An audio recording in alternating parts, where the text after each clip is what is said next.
Good evening, friend of quiet nights, as you settle and find a comfortable position, and let your breath become slow and regular whenever you're ready to drift off. I'll keep you company with 4 gentle journeys into everyday lives from long ago steady work, careful hands, and small sounds that calm the mind. Tonight, let's quietly explore. First, the soft circuit of lantern keepers in Edo tending wicks and listening for the dry whisper of wood in a sleeping city. Then the washing gaze on the Nile, where linen, Natron, and moving water turn chore into rhythm beneath a wide sky. After that, the tea-horse road, where porters measure distance with patient steps, and the clink of brick-bound rope. And finally, a shaded veranda where palm leaf manuscripts are inscribed by a stylus that leaves letters like threads of soot and oil. There is nothing to solve this evening and know where you must be. Let the small details do the work: paper screens breathing with night air, reeds combing the river's edge, mountain bells counting the afternoon, and the faint click of leaf against leaf. If sleep arrives while we're still walking, that is perfectly fine. The stories can finish without you. Close your eyes when you wish, and we'll move at the pace of a candle flame. Imagine a city built of wood and paper, resting after sunset. Roofs overlap like scales. Latticed doors are pulled closed, shop signs creak once and go still. Along the streets, lanterns breathe with the breeze, small circles of amber on packed earth, more glow than light. This is Edo on a mild night, and somewhere between the last shopkeeper's bawl and the first dog's bark, the keepers of the lamps begin their rounds. 2 men walk together to start the shift, not in armor or uniforms, but in working clothes made for weather, indigo jackets, short leggings bound with cords, straw sandals that whisper against the ground. Over one shoulder, each carries a gourd of oil stoppered with a wooden plug. In the other hand rests a short hook and a pair of scissors with long, narrow blades. Tucked into a sleeve is a folded rain cape. Over the back, a small bucket of sand hangs from a cord. Their most audible tool is a pair of wooden clappers.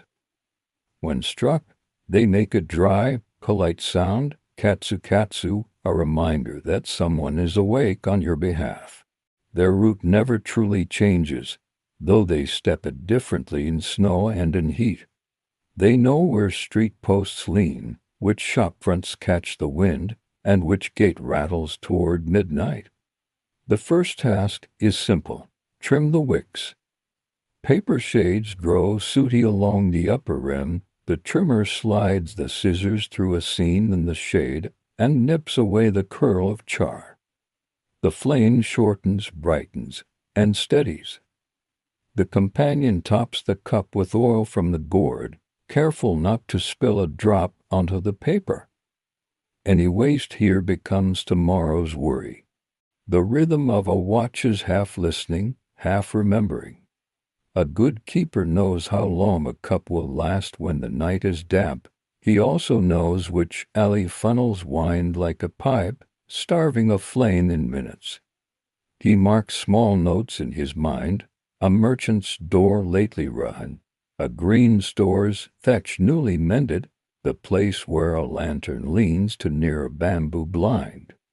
He makes no report just yet, only a mental ledger to carry to the steward at dawn. At regular intervals, they stop, lift the clappers, and strike 3 times.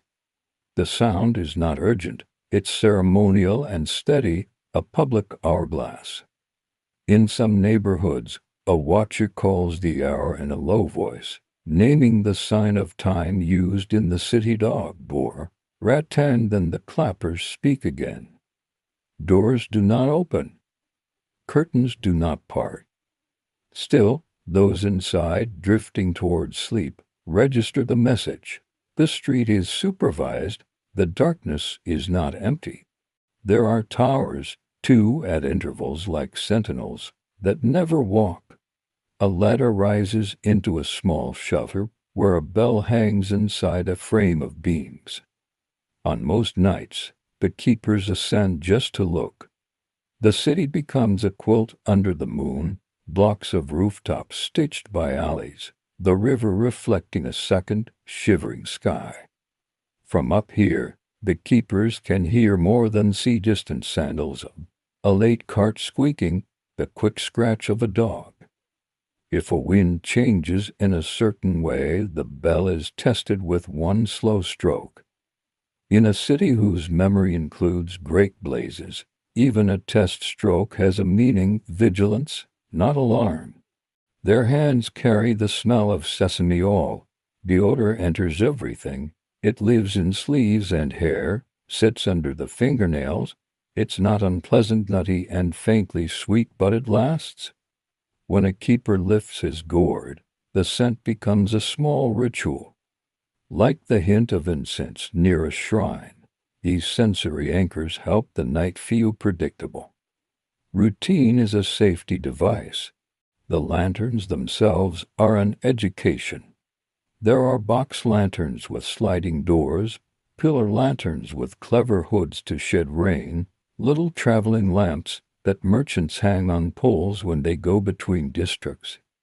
The paper has many lives: mulberry for strength, mitsumata for creamy glow, recycled sheets patched where they will not show. A keeper becomes, without fanfare, a careful repairer.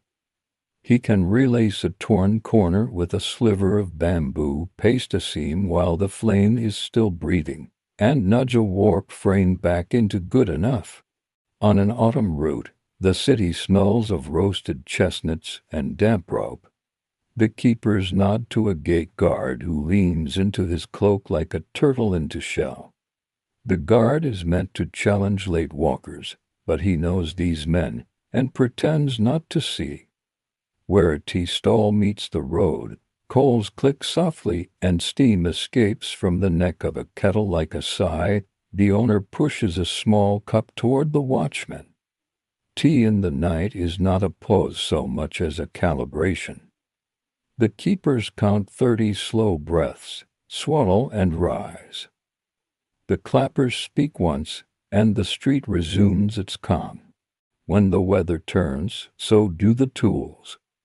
In winter, a cloth wraps each gourd to keep oil from thickening. Straw mitts protect hands from the kiss of cold metal. They carry a small scoop for snow. A lantern surrounded by drift needs its own moat so the paper doesn't kiss the edge and blacken. A help flame is like a drowsing child warned, watched, and left alone once settled. In the rainy season, the keepers pull rain capes over head and shoulders. The capes sound like a roof in a gentle storm. Water beads on lacquered frames. The paper grows heavy and glows like milk. This may seem delicate to modern ears: paper, oil, wood, and patience against so large a city, but the strength lies in the repetition. A town of millions of tiny attentions can feel safer than one guarded by a single loud machine. The keepers are not heroic in the way stories prefer. They are accurate. They are consistent. They are on time. Pay arrives in predictable packets: coin for the steward, rice allowance from a district fund, sometimes a pair of sandals at New Year. More reliable is the quiet favor economy. A fishmonger leaves a small parcel wrapped in lotus leaf. A carpenter fixes a loose tool handle and waves away money. A woman with a noodle stall ties a bundle of scrap paper for patching lanterns. Every gift is sized to match the giver. This keeps kindness from becoming death. As the night thins, sound carries farther. A dog's chain rattles like metal rain somewhere. A bioa is practiced softly, the same phrase repeated into competence. The keepers pass a shuttered bathhouse and smell cedar tub and soap. Near the canal, a ferry is tied for the night, rope softened with years of handling. The men test one last lantern that shelters a small, hand-painted notice: no open flame beyond this point. Someone has posted it recently. The paper is white as a peeled turnip. Near dawn, fog unrolls like new cloth. The keepers climb a tower one more time. The city below is neither dark nor light, just attentive. In the east, a faint stripe of color develops, the shade of tea left too long in a pot. They strike the bell once, an ordinary note for an ordinary morning.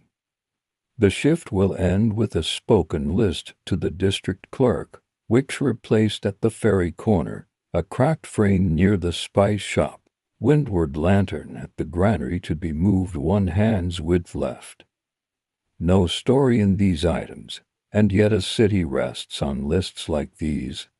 They descend the ladder. On the last street of the route, a boy jogs past with a tray of bean cakes, covered by a towel to keep them from seeing the air too soon. He nods, trying to look grown. The watchmen smile without showing teeth. Their clappers have gone quiet. The lanterns, too, will be pinched one by one. Morning takes over the work of light. For now, though the last corner still belongs to night, the oil flame steadies, the wick is short and clean, the paper is whole. A keeper places his palm near the shade, not touching, just feeling the boundary where warm becomes cool. He has learned that line by heart. He knows where to stop. When the route is finished, the men do not go straight home. They turn down a lane that smells of damp rope and rice paste. A sliding door opens to a narrow office where a clerk sits with a brush and a shallow dish of ink. Here, the night becomes lines on paper. The keeper names each small thing he noticed. The clerk writes in a careful hand. There is no praise and no complaint, only the ordinary grammar of maintenance: frame mended, post tightened, cup refilled, paper thin near the north gate. On low shelves stand spare parts, bamboo ribs cut to length, cords for lashing, folded shades stacked like envelopes, and small packets of wicks wound in twine. The men set down their gourds for measuring. Oil that remains is noted. Oil that is lacking will be fetched from the merchant to streets over, a man who smells of seed and sackcloth. In Edo, lamp oil is often pressed from rapeseed. It burns with a steady heart when the wick is right. A good wick is not simply a strip of cloth. The watchmen twist fibers from old cotton and soft paper into a tight rope, then flatten and roll it until it has a spine and a skin. They test each one in a little cup, trimming the tip with long scissors. The goal is a flame that is neither eager nor lazy, short, bright, and without smoke. Patience makes better light than effort. This is a truth they carry in the hands. Paper repairs are a different kind of patience. A basin waits with water the color of tea. Into it they stir a paste made from rice, smooth as custard. They cut patches from offcuts of mulberry paper, choosing tone and weight to match the shade they will mend. When the patch is set, they wipe once with a damp brush, then again with a dry cloth. Each touch is lighter than it looks, like smoothing a wrinkle from a sleeping child's sleeve. By midday, the city is a disorder of carts and laughter. The men sleep for a while, shutters drawn. The day's heat presses on the roof and then lifts. Someone beats dust from a quilt, someone else tunes a shamisen across the lane, a phrase repeated until it becomes a pattern the mind no longer hears. Evening brings cooking smoke, and the light salt smell of fish. The keepers rise, rinse, and eat. They are not monks, but their routine shares a monk's evenness. Before dusk, they check the weather. They do not read a chart. They smell the air, look at how a flag behaves at the storehouse corner, and watch which birds stay low. If the wind leans from the river, they plan a little extra oil for the leeward streets. If the day has been dry, they add another measure of sand to each bucket. Quiet work accepts the possibility of surprise and addresses it by being early. As the first shutters slide closed, the route begins again. Steps fall into memory without making decisions. A tea shopkeeper bows as he sets his brazier near the door. The keepers glance and say nothing, but the look says everything. Give the flame space, mind the screen, and damp the coals before you sleep. In a town of timber, good manners include distance between heat and paper. They stop at a small shrine where a caretaker has left a votive lamp. The shade is thin but clean, the wick shows a tiny mushroom of char. A quick trim of breath, and the light steadies. The keeper's face reflects in the lamp cup for a moment, an upside-down moon. A boy watches from the steps and asks a question with his eyes. The man shows the scissors, clips a sliver of wick to the boy's palm, and closes the child's fist around it as if passing a secret. The boy will throw it away before he reaches the gate, but the weight of being trusted will last till morning. Near midnight, a breeze shifts. The keepers pause. Scent carries messages that sight cannot read. This one has the faint sweetness of charcoal and the sharpness of hot metal. It is not the open breath of a kitchen. It is smaller and nearer than that. They follow the smell to a townhouse where a shutter is cracked. Inside, a metal brazier glows. A straw mat puckers near its rim, not smoking yet, but thinking about it. There is no shouting. The watchman taps his clappers once polite, not urgent. An older woman appears, tying her sash. She looks at the brazier and exhales through her teeth. The keepers ask for a bowl of ash. She brings it from the stove. One man lifts the puckered edge of mat with a wet cloth. The other sifts ash over the brazier so the flame loses its appetite and settles to a dark red. The woman apologizes to the floor, to the men, to the gods in that order.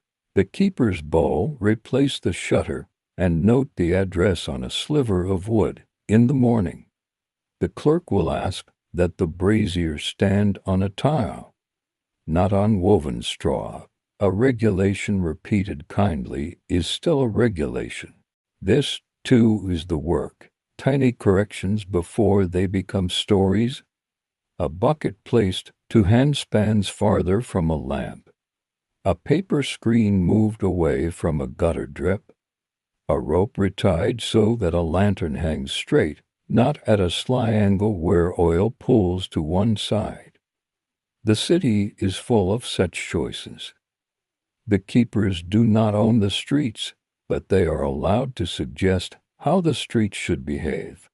On festival nights, the rhythm changes. Lines of lanterns multiply like seeds in a gourd. Children carry small globes on sticks, the light wobbling with each step. The watchmen move more slowly, eyes softer but wider. Smoke from grilled fish and sweet batter hangs in the lanes. Stalls make their own heat. Someone is always tempted to set a lamp on the edge of a crate. The keepers drift by and slide it inward with 2 fingers, leaving behind the faint smell of oil and a habit adjusted by an inch.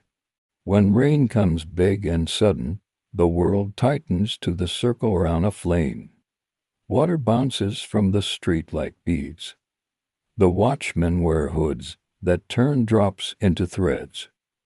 Paper shades darken, which can look like danger but is simply weight. They cup hands to shield a lamp while their partner opens the door and trims the wick. Water and fire enjoy tests of balance. The job is to keep them from talking too loudly to each other. There is paperwork even at night.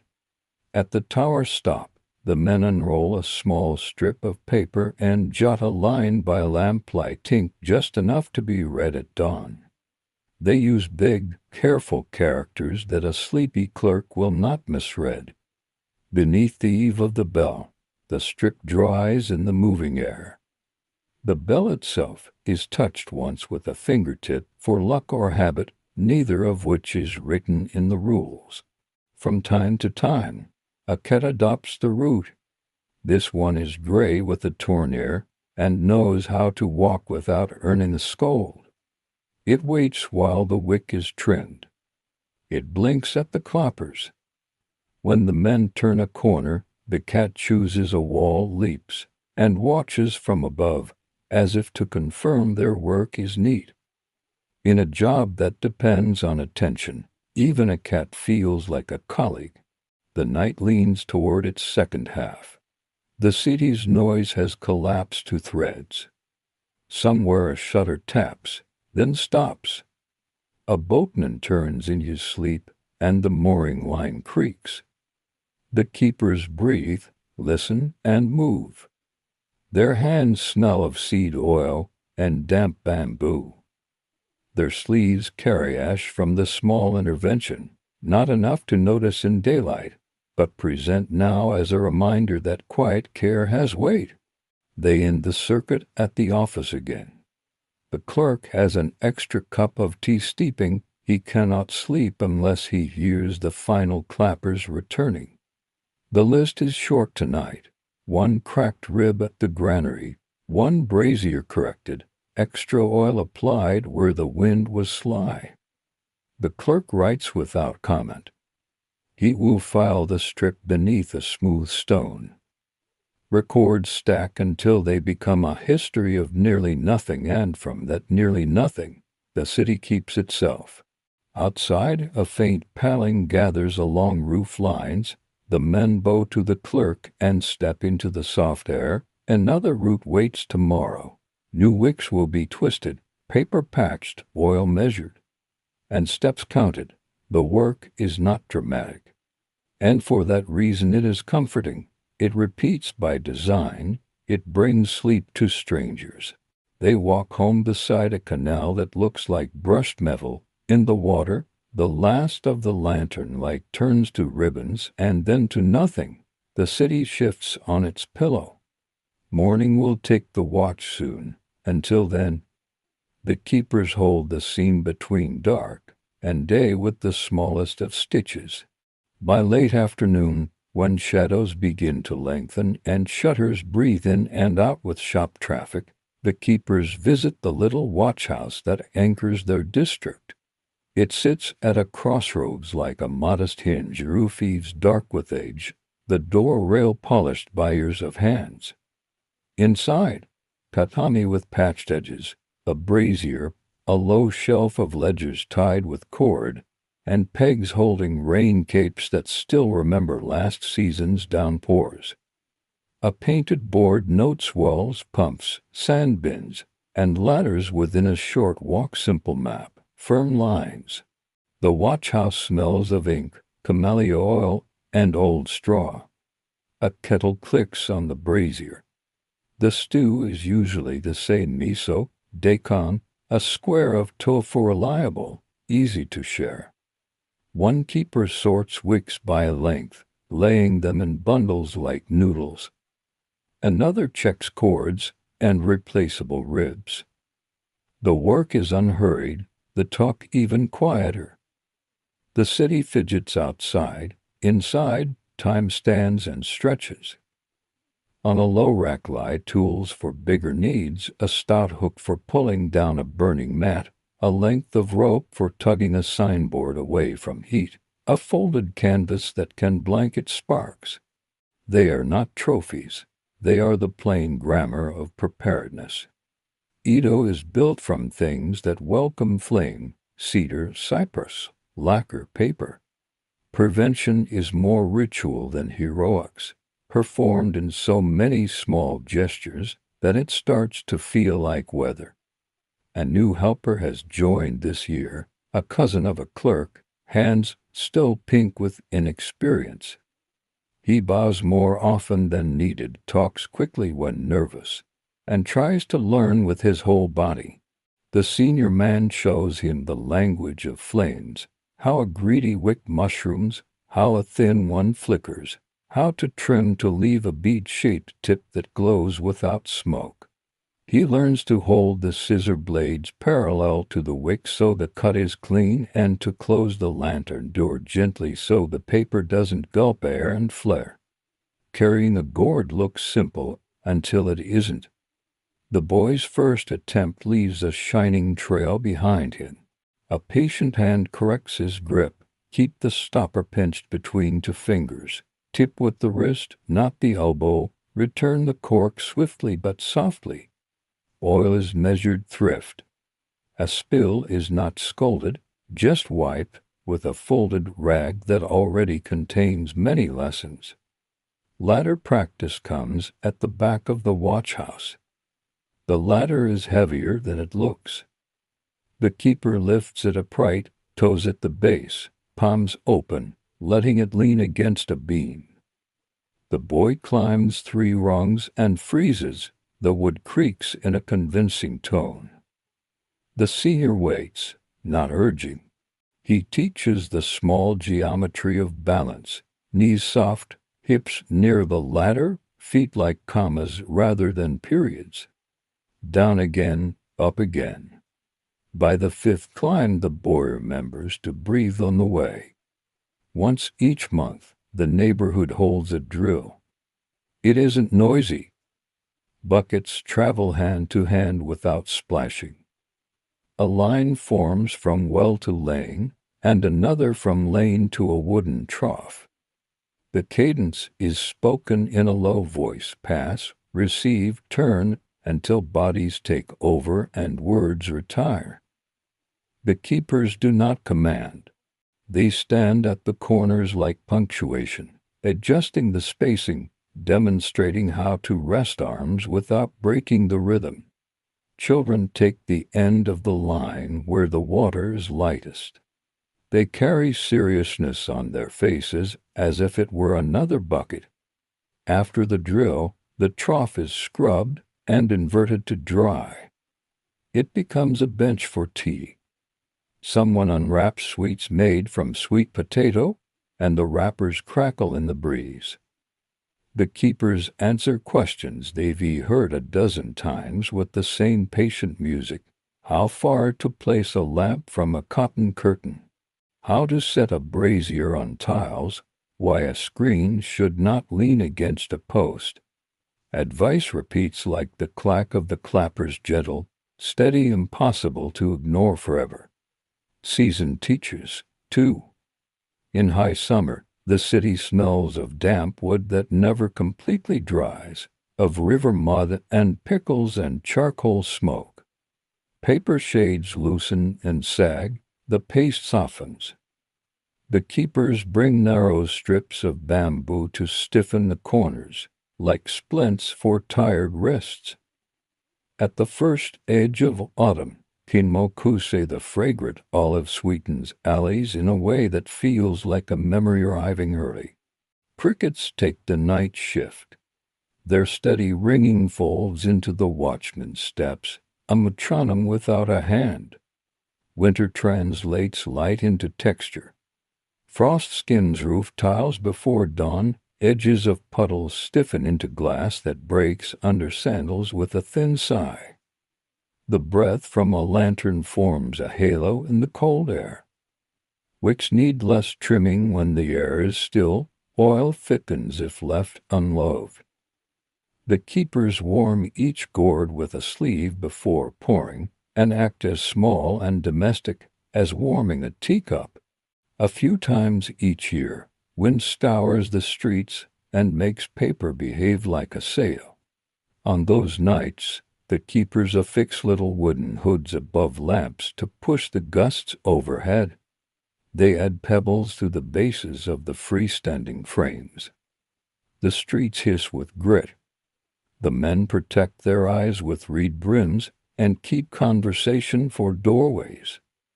When gusts pause, the city seems to hold its breath with them. Then the wind speaks again, and the keepers move with it, not against it.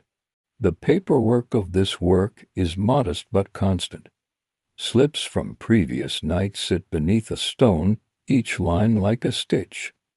Shade patched at rice dealer's corner, post plumbed, lean carted to finger widths, wick cups replaced at ferry steps, old cups cleaned and stored. Over time, the stack becomes a memory that belongs to many hands. If a keeper retires, the next man receives not only tools, but also these quiet senses that explain a district in the only way that matters: what was tended, and how. Late at night, the city reveals its gentler teachers. A persimmon left to soften on a windowsill glows in lamp light like a thumb-sized sun. A woman hanging herbs to dry pauses at the sound of clappers and smiles without looking up. A calligrapher pulls his sleeve away from a flame by habit, not thought. The watchmen witness these small avoidances with gratitude. Prevention is mostly people remembering themselves. Sometimes the keepers are asked for advice that seems far from fire. A shopman wonders how to store oil against mice. The answer is an earthen jar with a tight lid and a shelf rope that mice dislike. A widow asks if a lantern should be left at her gate while she visits a distant cousin. The answer is no light, a neat latch, and asking the neighbor to sweep the step each morning, so the place looks lived in. The watchmen are not constables, but routine makes them repositories of practical sense. Toward the end of the shift, the apprentice is trusted with a small sub-route. He walks 2 alleys that his seniors can see from the tower. He trims once, pours once, closes the door without a flare. He forgets to strike the clappers and remembers halfway back. The sound is tentative, like a student's first note on a flute. No one complains. Many listeners are asleep, and the few awake register the sound as assurance rather than information. Back at the watch-house, the kettle murmurs again. A small dish holds salt plums. The men eat one each and tuck the stones into a bowl that is slowly becoming a calendar. If you counted, you could tell how many nights the season has already used. Little measures accumulate into the comfort of knowing where you are. Before dawn, a fog collects in the low ground like milk poured onto a floor. The bell tower sits above it, island-like. The keepers climb to look, not because anything requires it, but because looking has become part of their craft. From up here, lanterns turn into bees caught in pale cloth soft, humming almost motionless. The city's many roofs look close enough to brush with a sleeve. They descend and complete the last street. A broom leans inside a stall, they set it upright. A signboard's rope seems tired. They tie a second knot beside the first, not replacing the knot, only helping it. These touches are the punctuation at the end of a long sentence. The night feels grammatical, complete. The watch ends as the horizon remembers color. Peddlers stir. A gate creaks, and a sleepy rooster accidentally congratulates himself too early. The keepers hand back the slips, hang rain capes to dry, and tip the kettle into cups that will be washed later by someone else. The apprentice bows a fraction deeper than needed. The seniors pretend not to see and tie their gourds for tomorrow. What the city remembers of them is nearly nothing, a steady clack at the edge of dreams, the way flames stay small, the way paper stays whole. That is the point. Good watchkeeping is the art of leaving no footprint except the absence of trouble. Some nights carry their own weather of custom. The keepers feel it in the way doors close, and in how voices settle. When the moon is fat and patient, people linger at thresholds to look up. Paper screens are slid open a hand's width to let the silver light sit on tatami. The watchmen let their rounds lengthen slightly, not to hurry the moment. A lantern trimmed under bright moon seems to shine from the inside, twice oil far below, moon fire above. Steps grow quieter, clappers fewer.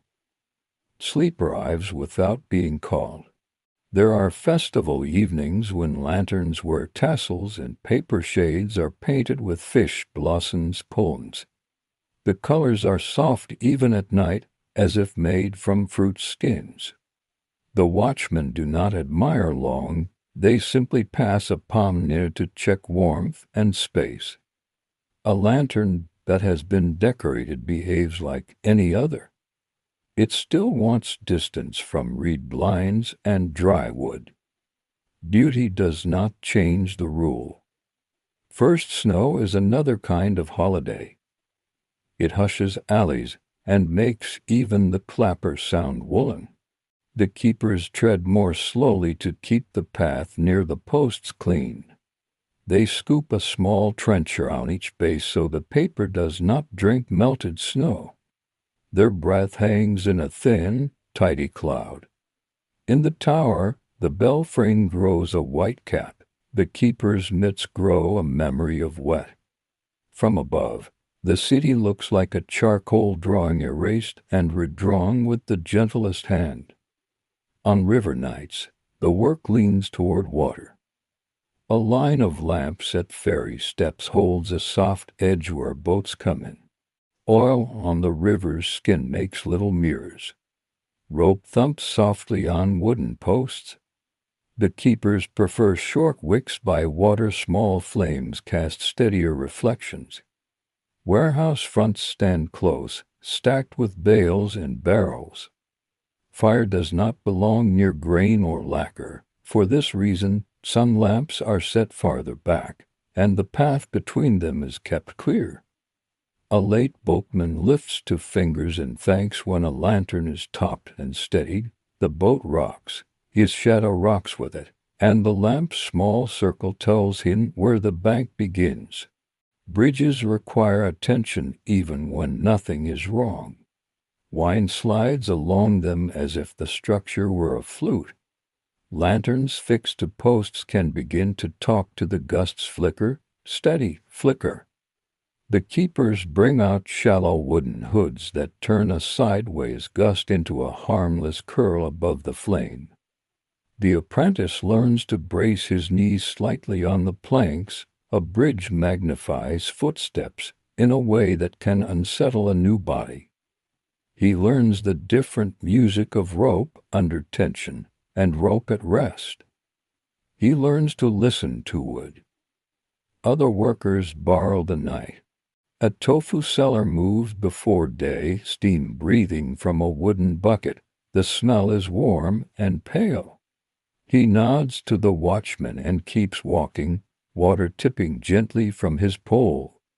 A carrier with night sore passes with care, straw cap low, sloshing kept to a minimum. He knows the keepers by sound and gives them the wider side of the lane. These crossings are not conversations, they are acknowledgments that many kinds of labor complete a city between dusk and dawn. In stables, lanterns are fewer, set high, shields fitted snug. Straw listens for sparks even when none arrive. The watchmen check the space by habit. Fresh water in the bucket, Brazier cold halters hung where a restless muzzle cannot find them. Horses nose the air at the smell of oil and snort softly. In a corner, a cat sleeps in a hay hollow. The apprentice strokes the cat's ear once, then lifts his hand because a stable is dry as paper and deserves respect even from affection. Very small alarms visit sometimes. A tremor that runs underfoot like a fish passing, a shelf clinks and goes still. EDO knows such movements the way a river town knows sudden mist. The keepers do not shout. They pause, touch the nearest post with fingertips, a habit more than a rule, and look for what might have shifted braziers to near reed mats, a hanging lamp now swinging. They steady what moves, lower one or two wicks in nervous corners, and continue.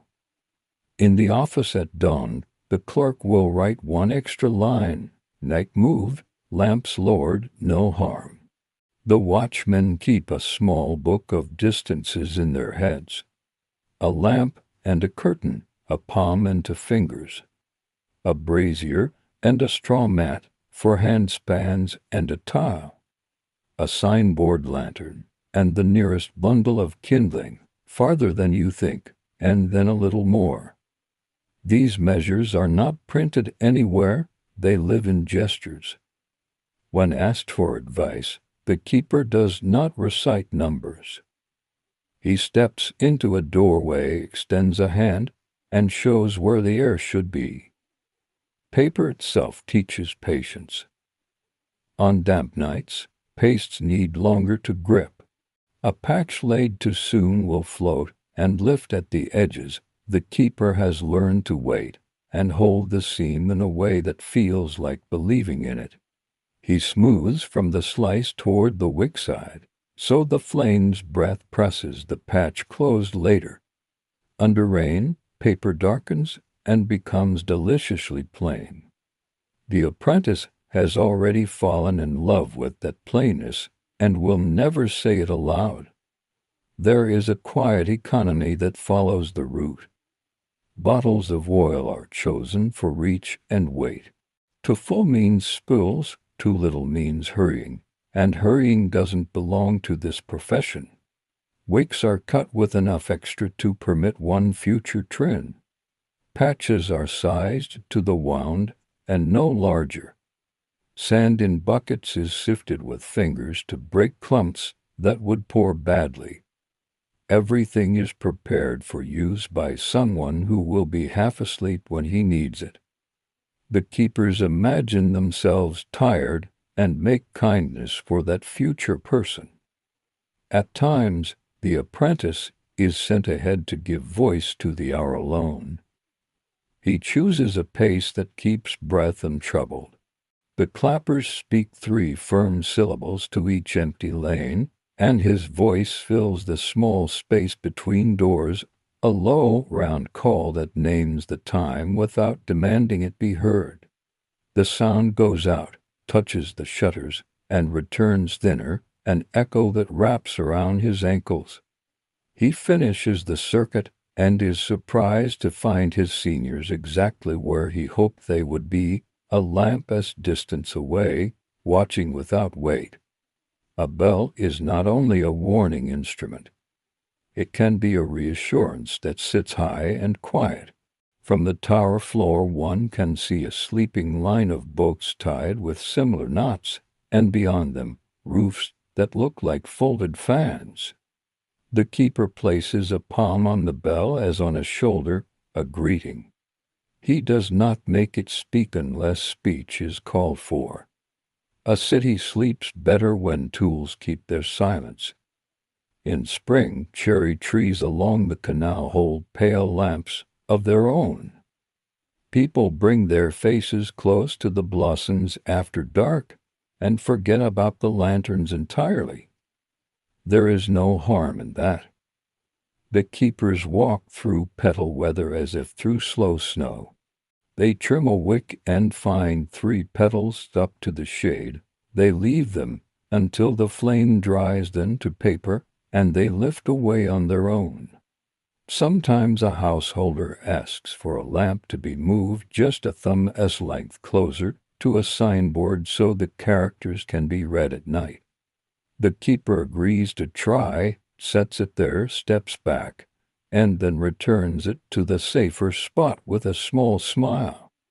He does not say no, he says, "Let us keep your sign bright by day." People who live with wood learn that they, too, are part of the safety plan. Near dawn, a faint smell of rice wraps the streets. Cookhouses yawn, and steam behaves like new cloth unrolled.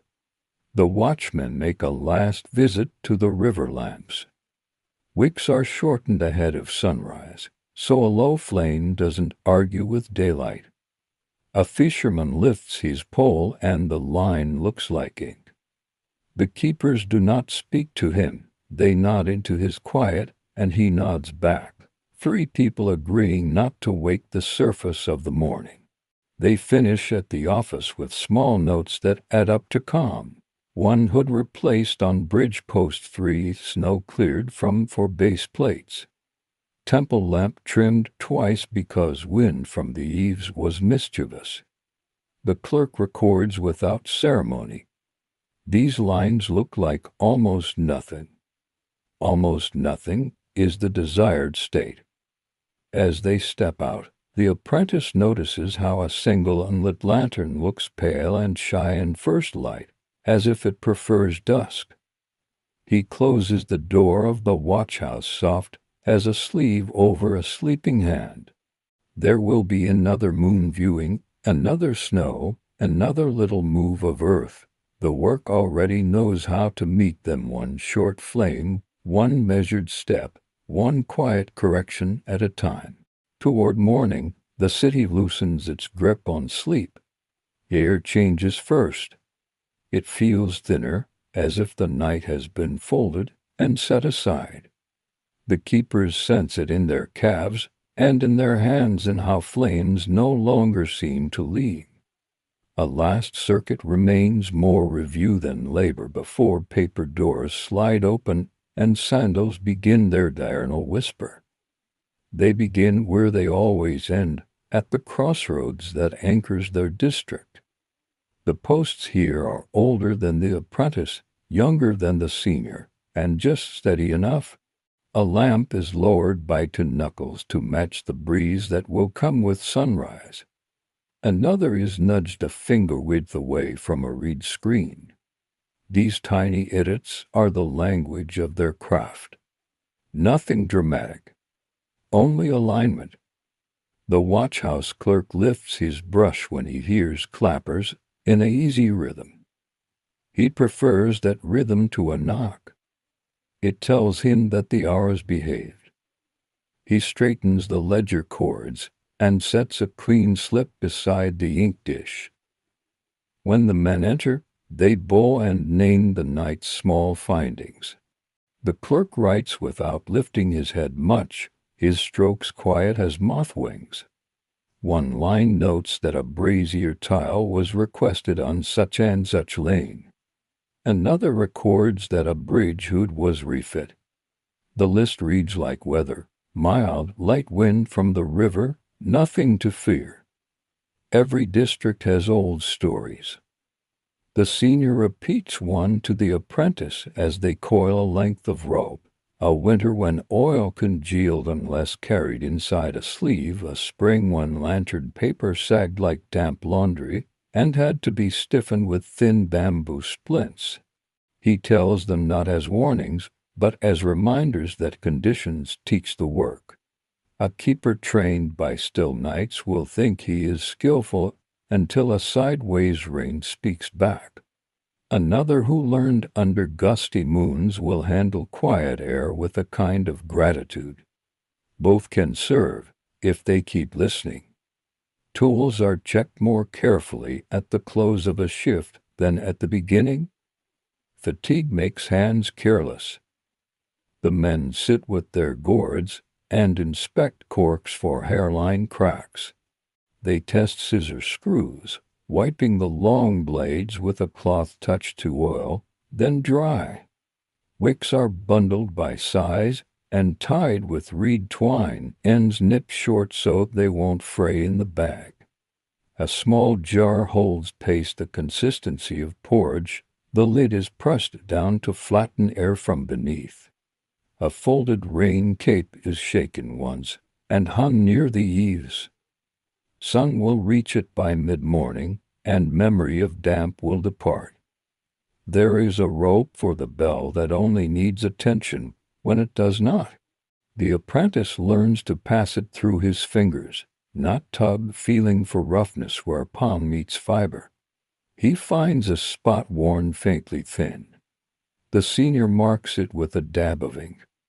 Later a join will be made, splicing old to new so that the hand will not notice the seam. Many things in the city are like this, repaired while still usable, the correction almost invisible. Occasionally, a householder appears at this hour, sleepy hair tucked hastily, to thank the keepers for nothing in particular. Thanks for being out there. Thanks for the sound that means time is moving. The watchmen answer with bows that are neither deep nor shallow. They accept gratitude as a kind of weather, too pleasant, unnecessary for function, appreciated all the same. The apprentice, with one hand on a post to feel its coolness, asks a question that cannot be written in a ledger. How do you know you have done enough? The senior considers the lamp before answering. When the city wakes and there's nothing to explain, it is as close to doctrine as this work allows. On some mornings, they escort a retiring keeper to the edge of his last route.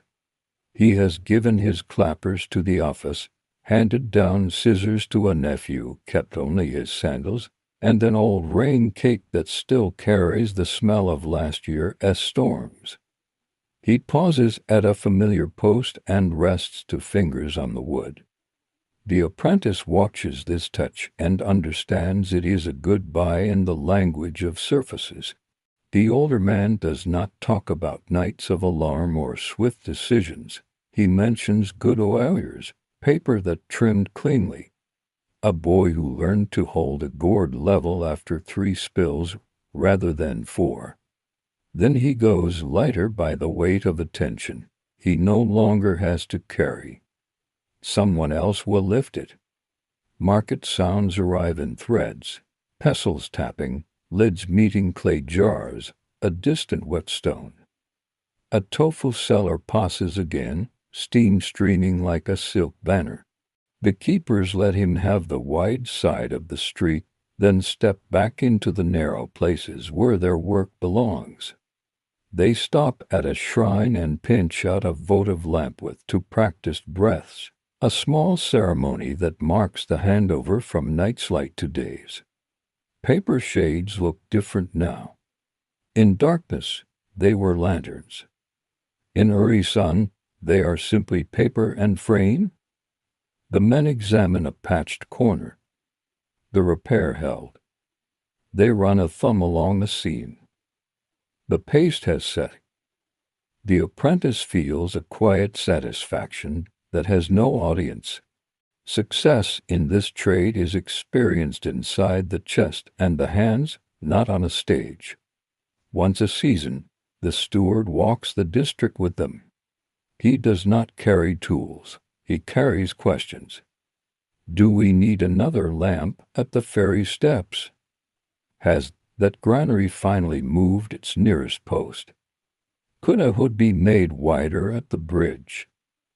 The keepers answer with a mixture of memory and touch. They measure distances with palms and fingers, as always. The steward rarely overrules. He writes a short request to a carpenter, a gentle note to a shop. He leaves them a new ledger and a pot of ink that smells faintly of pine. There are moments when the city acknowledges the craft in a formal way. New Year brings reed talismans tied near posts. The watch house receives a modest gift of rice and a pair of straw sandals. Children are allowed to strike the clappers once supervised and laugh when the sound is louder in their hands than in their ears. The keepers smile more at New Year, though not much more. Even celebration keeps to the narrow lanes of restraint. What the apprentice learns last is the comfort of the repetition itself. At first, routine felt like limitation. Now, after months, it feels like a blanket pulled up to the chin. Trim top, check, listen, note. The sequence secures the mind. It makes room for kindness. The extra knot beside a tired knot. The broom stood upright for a shopkeeper. The brazier towel requested as if it were a favor rather than a rule. When their notes are bundled and weighted with a smooth stone, when the kettle is rinsed and turned mouth down to dry, when the clappers are hung from their peg, silence regains the room. The apprentice lingers at the threshold and looks once more at the painted board that shows walls, ladders, ropes, and sand. It is not art, but it is an image of safety drawn in the only lines that matter to this trade. Clear, simple, exact. Outside, roofs redden very slightly where sun touches tile. A heron lifts from the canal with the grace of deliberate thought. The keepers walk the short distance to their homes along streets that now belong to day. They do not look back at the posts they have tended. They don't need to. The city will tell them tonight if anything changed. If it does not speak, that itself is the answer. The apprentice, nearly keeper now, notices a faint trace of oil on his sleeve and the tiniest nick on a fingertip from a bamboo rib. He decides not to wash away the mark yet. Small proofs, small pride, small promises to return. By the time shutters rise and the first customers step through, the ordinary miracle is complete. Wooden lanes, paper screens, thatch and rope, all sharing space with fire because careful hands ask them to. The credit goes nowhere. It doesn't need a name.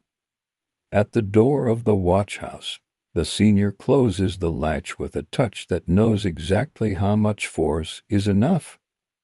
The sound it makes is soft and final, like the period at the end of a page. The night is finished, the method remains, and now, leaving these hushed streets and trimmed wicks behind, let's walk to a wide river bank where linen meets sunlight, Natron softens water, and washing days unfold at the Nile's edge, slow, bright, and steady as the current. Let's arrive before the day is fully awake. The sky above the river is pale as a peeled reed, and the air is cool enough to make breath feel new. Along the bank, where papyrus leans and dragonflies test their wings, work begins with simple motions. Baskets are set down. Jars are lifted. Sand gives underfoot with a hush. Here, the washing place gathers itself without hurry. Cloths wait in neat coils beside smooth stones, a stack of folded linen that remembers bodies and beds, table boards and temple corridors. In this country, cloth is not merely fabric. It is the daily surface between skin and sun. Spun from flax grown in the dark silt left by the river, it starts as a plant that bends with wind and ends as a whiteness people learn to keep bright. Bleaching is a partnership between hands and light. The first arrivals travel with their tools balanced on head and shoulder. One carries a tub carved from wood bound in bronze bands that squeak faintly when set down. Another brings a basket woven from date palm strips, its rim darkened by years of wet mornings. Earthen jars hold crystals that look like frost natron, scooped from dry basins far from the river's edge. It dissolves with a soft fizz wherever water touches it. and the liquid that forms tastes of mineral and salt. Soap is a rarity here. Natron takes its place with quiet efficiency. Before anything else, the river is greeted, not with speech, but with the small ritual of rinsing the hands, then face, then the rim of the working tub. There is respect in this sequence. Water goes everywhere, but it starts in order, near the bank. A heron lifts one leg and sets it down again, patient as a metronome. The layout is practical, almost like a diagram drawn without ink. The heaviest tub sits closest to the current. Beside it stands a flat-topped stone, worn gentle by years of cloth being pulled across it. A reed mat is unrolled a little farther up the slope, away from splashes. It will receive what has been rinsed, and the sun will do its part there. Small paddles, smooth as river pebbles, rest on a cloth. A wooden mallet lies near the edge of shade. None of these pieces looks important alone. Together, they are a method. Work begins with water fetched in ceramic jars to hands to carry, to breaths to set down. The tub is filled to a certain depth that eyes have learned rather than measured. Natron crystals are tipped in by the handful and stirred with a paddle. The sound is pleasing, a soft scrape, a swirl, a quiet settling. A thin foam gathers, and then loosens itself into nothing. Fingers dip to test strength, not by numbers, but by feel the slickness across skin, the mild prickle that says the solution is ready. The first cloth of the day is always handled with care, a courtesy to the hours ahead. It is a wide sheet, the color of bone with a memory of dust at the hem. It goes into the tub and drinks the liquid quickly, a held breath released. The washer presses down with open palms, then lifts and folds. Bubbles bloom and vanish. Rhythm arrives easily like a remembered song. Press, lift, fold, press, lift, fold. The hands learn when the fibers begin to let go. Nearby, another pair of workers kneels, where the shallows slide over sand. Their chore is rinsing what has already seen natron. They lift, snap the cloth once to shake loose silt, then draw it through the water in long, even pulls. The river is gentle at their ankles, carrying away what the fabric no longer needs. They talk in low voices that sit close to the surface of the day, nothing urgent, only the kind of talk that keeps time, whose turn for millet cakes at midday, a reminder to mend a loose hen, a note that the wind came from the north at dawn. A child, old enough to help but young enough to be sent to do the like tasks, fetches fresh water from a calmer inlet. He walks slowly, watching the surface to keep it from jumping out of the jar. When he reaches the mat, he sets the vessel down and waits without fidgeting. Work will teach him where to stand and how to watch the hands of others without getting in the way. Beating, when it happens, is not done with anger. It is done with a sense of making threads remember themselves. A cloth is laid on the flat stone and folded to double its thickness. The paddle rises and falls with steady, measured taps that do not bruise the fabric. Natron loosens oil and sweat. Tapping encourages loosened things to leave. The sound is a steadied punctuation, firm but not harsh. After a dozen strokes, the cloth returns to the tub, then to the river, then across the stone again. Each pass brings a softening, a lightening. Sunlight begins to notice the day. It lifts from the river in bright shingles and moves up the bank in small steps. When a cloth is ready to meet it, the washers carry it in a way that keeps edges from touching the ground. Two people hold corners. The fabric is pulled wide, not tight, and laid upon the reed mat so that air can wander through. The sun does what sun does here. It bleaches by degrees too small to time. After the natron has done its task, light completes the job with patience. This work has small comforts built in. Ankles find coolness where the current traces skin. Wet fingers dry fast in a breeze that comes from water to land. When a jar is lifted, the scent of clay rises pleasantly. Linen smells different wet than dry, cleaner than before, but still itself. The nose learns these kinds of details and keeps them without being asked. Meals are simple. At the pause between tubs, someone unwraps flatbread from a cloth, butter or soft cheese appears from a lidded pot. Dates are split and pressed together again like sweet hinges. Water is taken warm from the sun or cool from the shade. No one eats too much at once. There is still lifting to be done, and heavy bodies tire quickly. Better to eat small and often. The day is longer than hunger. Side tasks fit neatly into the main work. While one cloth soaks, another is mended. Needles of copper or bone glide through edges that have begun to fray, tying loose threads into a polite border. Small tiers are closed with neat stitches that favor strength over invisibility. When a thread tangles, it is put down without sighs and picked up anew. Tangling is part of thread's nature. Impatience only tightens it. There is a quiet economy to the materials. Natron is kept dry in covered jars. Lids are wiped before they are set down. Rinsing water, after passing through one tub, is used to clean paddles and stones so nothing good is thrown away in error.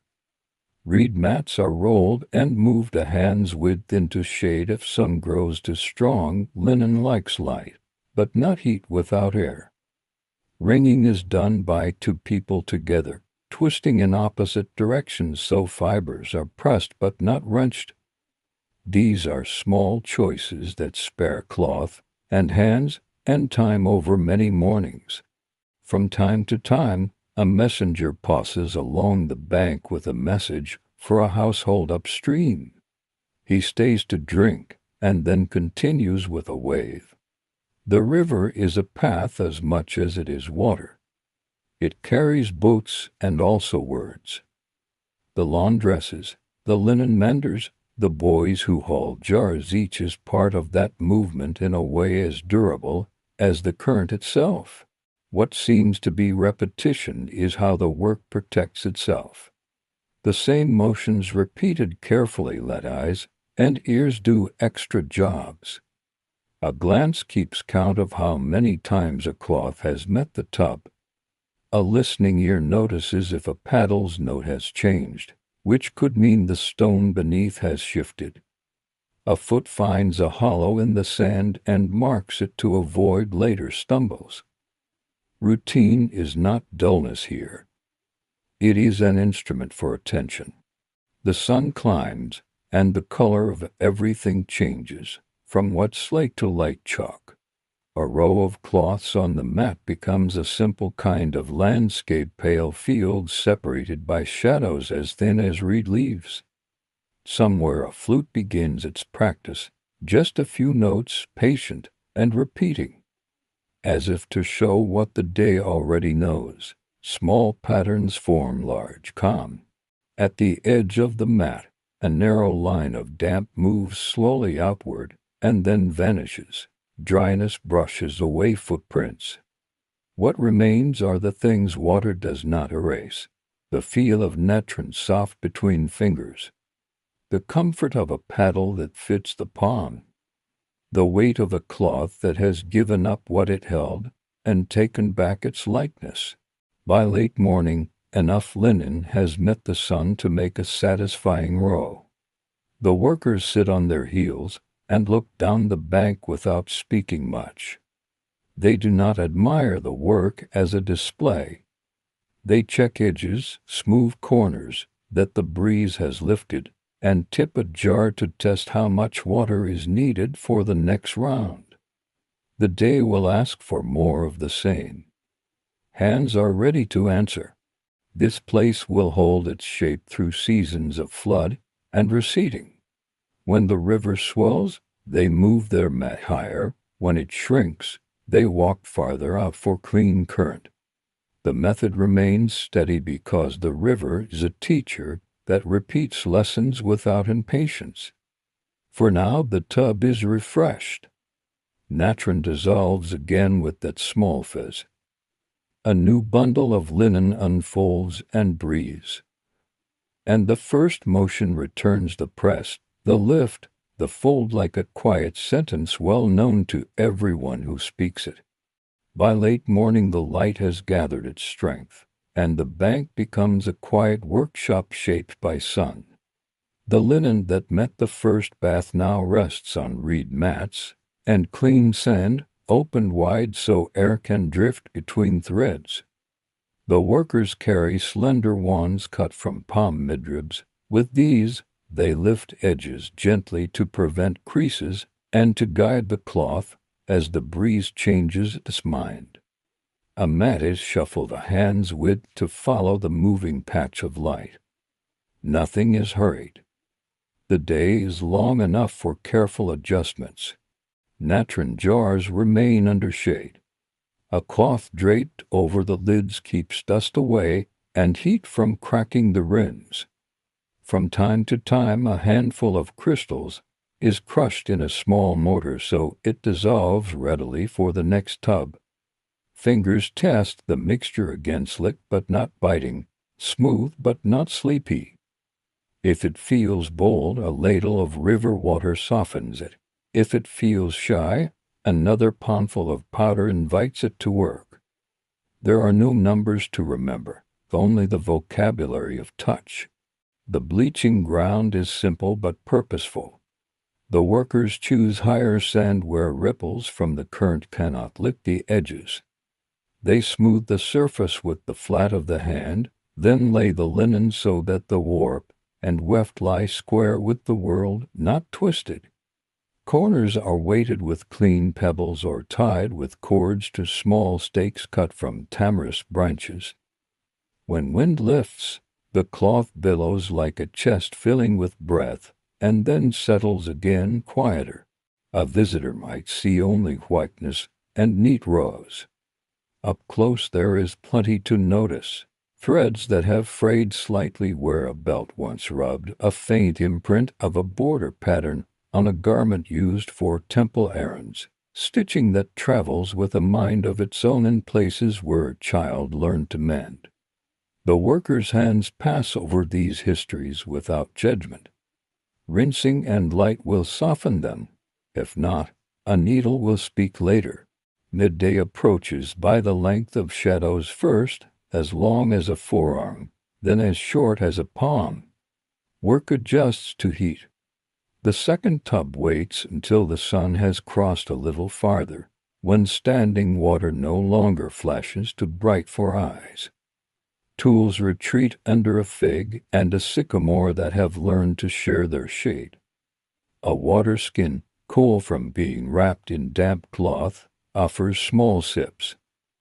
No one drinks deeply at one time. Thirst is met in quiet portions.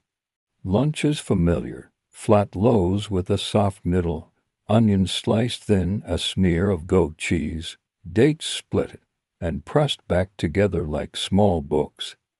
A shallow cup holds weak beer grain, and water made gentle. It cools the mouth and settles the stomach without making thoughts heavy. Hands wash again before work resumes, not as ceremony, simply because wet skin meets cloth more kindly. Conversation moves along the surface of the tasks. Someone notes that the north wind arrived early. This means drying will be quick, but edges will need more watching. Another mentions a reed bundle that should be retied before flood season. A boy proudly displays a coil of fresh cord heat plaited while waiting. The adults nod as if accepting a fine gift. The cord is set aside where it will be found exactly when needed. The second rinse belongs to the river. Cloth re-enters the current with a soft sigh. Now the hands seek a different quality, clean water moving through in long pulls, bubbles clearing, fabric growing lighter as it gives up the last of the bath. Two people often work one sheet, standing at an angle so water rains itself as the cloth travels. They do not twist hard, they let the stream do the pressing. When the piece is lifted, it drips like rain from a short eave and then stops. The weight in the arms tells them when to carry it back to the mat. Some linens demand particular attention. Cloth used near altars is expected to keep a certain brightness. Those pieces are returned to the tub for a calmer soak, more water, less natron, and then set out again. It may seem unusual now to grant fabric such care, but in this place whiteness is a kind of politeness. Clean cloth honors the people who wear it and the spaces it enters. Marks of ownership are small and practical. Families tie a tiny knot in one corner or stitch a pair of colored threads along a hand. Traders sometimes use a symbol in ink on the very edge, two lines crossed, or a dot within a circle placed where it can be folded inside and not seen when worn. The washing place respects these signs. Cloth is stacked by mark while it waits its turn, and bundles are tied with the same knot they had on arrival. Order prevents quarrels, and order is restful. Tools receive their share of care. Paddles are rubbed with the smooth side of a shard to keep them from splintering. The flat stone is rinsed clear and inspected for grains that might scratch. When a reed mat begins to fray, a spare cord stitches its edge in a simple overhand loop. Maintenance happens in moments snatched between motions, the way a sentence is improved by a single thoughtful word. Away from the mats, a narrow trench carries gray water to a patch of thirsty ground where sorghum grows. It's a modest kindness. What leaves the tub is not wasted. Upstream, another crew has staked out a smaller bleaching field for delicate garments. They speak more softly, and they turn their pieces more often, as if the cloth itself were nervous. Downstream, where the bank widens, heavy blankets are beaten longer and rinsed in slow eddies that swallow weight willingly. Birds coach the day without knowing it. A pied kingfisher hovers, listens to the river, and gives a quick cry before diving. When it disappears, a worker counts 10 and turns a sheet, an old habit, half joke, half timer. A crested lark explores the sand, leaving a tidy trail that the breeze will erase. Donkeys pass with panniers full of rushes. Their bells answer the wind in short, brass sentences. Heat changes the pace again. Hands are dipped in the river more often, not only to cool but to keep skin supple for the tugging work. When a cloth is moved, it is lifted slightly so sand remains smooth beneath. Grit against damp thread is a slow enemy. The mat corners are brushed free of little twigs that might print their shapes where whiteness should be even. There is a second rest, not long, just a leaning into shade while the sun's edge moves past its own tallest point. A woman opens a small jar and dabs oil on a crack in the skin of her thumb. She presses the edges together until they agree to close. Another hums the line of a tune with only 2 notes. The child who braided cord earlier now learns to coil a rope so that will unroll without tangles. He is surprised that the coil must be loose to behave. Tightness is not always tidy. When work resumes, it is with the same shapes of movement, made lighter by repetition. Cloth returns from the mat softer than when it came. The natron's work is finished, The lights work almost so. Edges are smooth with the palms, the flat of the hand memorizes the fabric's new temper. Pieces that are ready are folded while still warm length to length, then width to width so lines will lie flat later in chests and baskets. The crew follows a simple rule about the river. Water for dissolving natron is drawn from the quick part of the current. Rinsing happens where water slides slower. This keeps the tubs generous and the rinses calm. They also keep distance between where they fetch and where they release. It is a courtesy to those downstream and to themselves when they return tomorrow. As afternoon settles, color drains from the bank in a pleasing way. Shadows grow cooler, whites look quieter. The river resumes the dark green it prefers in evening. The last bundles for the day are soaking, the rest lounge on mats like sails taken in. A quiet inventory ticks through a worker's mind, number of sheets, garments for children, wraps for the market stall, cloth for temple use. Nothing is written, memory is the ledger, and the ledger is shared. Before the sun tilts to low, tools begin their own tidy departure. Paddles are rinsed, mats lifted and shaken, stones brushed and left to dry. Natron jars are sealed again. Leads tied with a simple knot anyone can open in the morning. The flat tub is turned on its side too. Let air pass through. Tomorrow's first water will meet a clean surface. One last habit ends the shift. Each worker scans the ground for small things that should not sleep outdoors: needles, cords, pebbles with sharp edges near the mat's place. They collect them into a cloth pouch that travels with the baskets. It is a modest safeguard against the next day's bare feet and wet hands. The river moves as it always does, pretending not to watch. Baskets are lifted to heads with the help of a rolled ring of reed to share the weight. Bundles of linen ride against hips or shoulders, light now smelling faintly of sun and clay. Footprints soften behind them. When they turn from the bank, the place looks as if it arranged itself, then rested, then quietly decided to wait for morning. The pathway home is simple. Dust that remembers many steps, shade that changes its mind, a breeze that never announces itself. Tonight these households will sleep under fabric that met water and light in their proper order. That is the whole story, and it is enough. Afternoon lowers its voice as the workers return from the bank. Linen rides easily, now lighter by the weight of dust and days. Paths lead inward to courtyards shaded by woven mats or by vine-laced trellises. Here, the work becomes smaller and more exact. The river's broad motions narrow into hands and needles. Bundles are untied on a clean reed mat. Each piece is greeted the way a friend is greeted after travel. A quick look, a smoothing palm, a checking finger along the edge. Linen that belongs to the household is set to one side. Items destined for exchange or for temple service rest in another stack.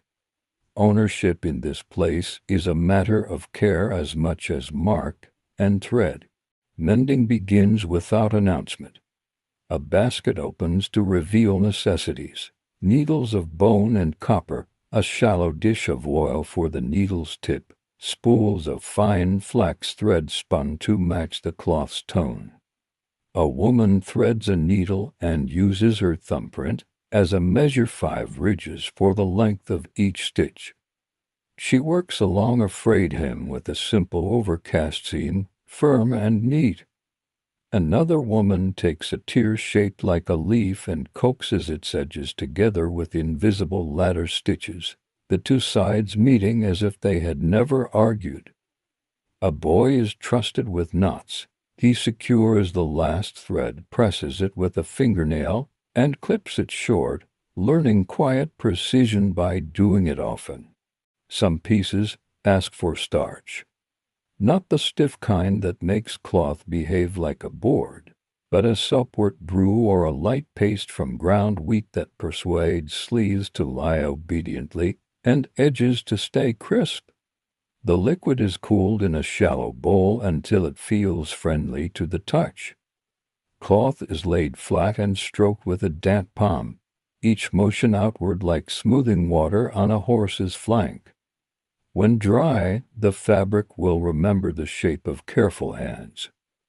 This small step seems indulgent until one sees how a color sits, how a sash falls in kind lines. In a place where heat softens all things, a whisper of starch is a polite request for order. Scent is used sparingly. A jar of oil infused with marjoram or blue lotus waits with a stopper of waxed linen. A tiny bead is touched to the inside of a fold, seldom where skin rests, more often near a hem or the edge of a veil.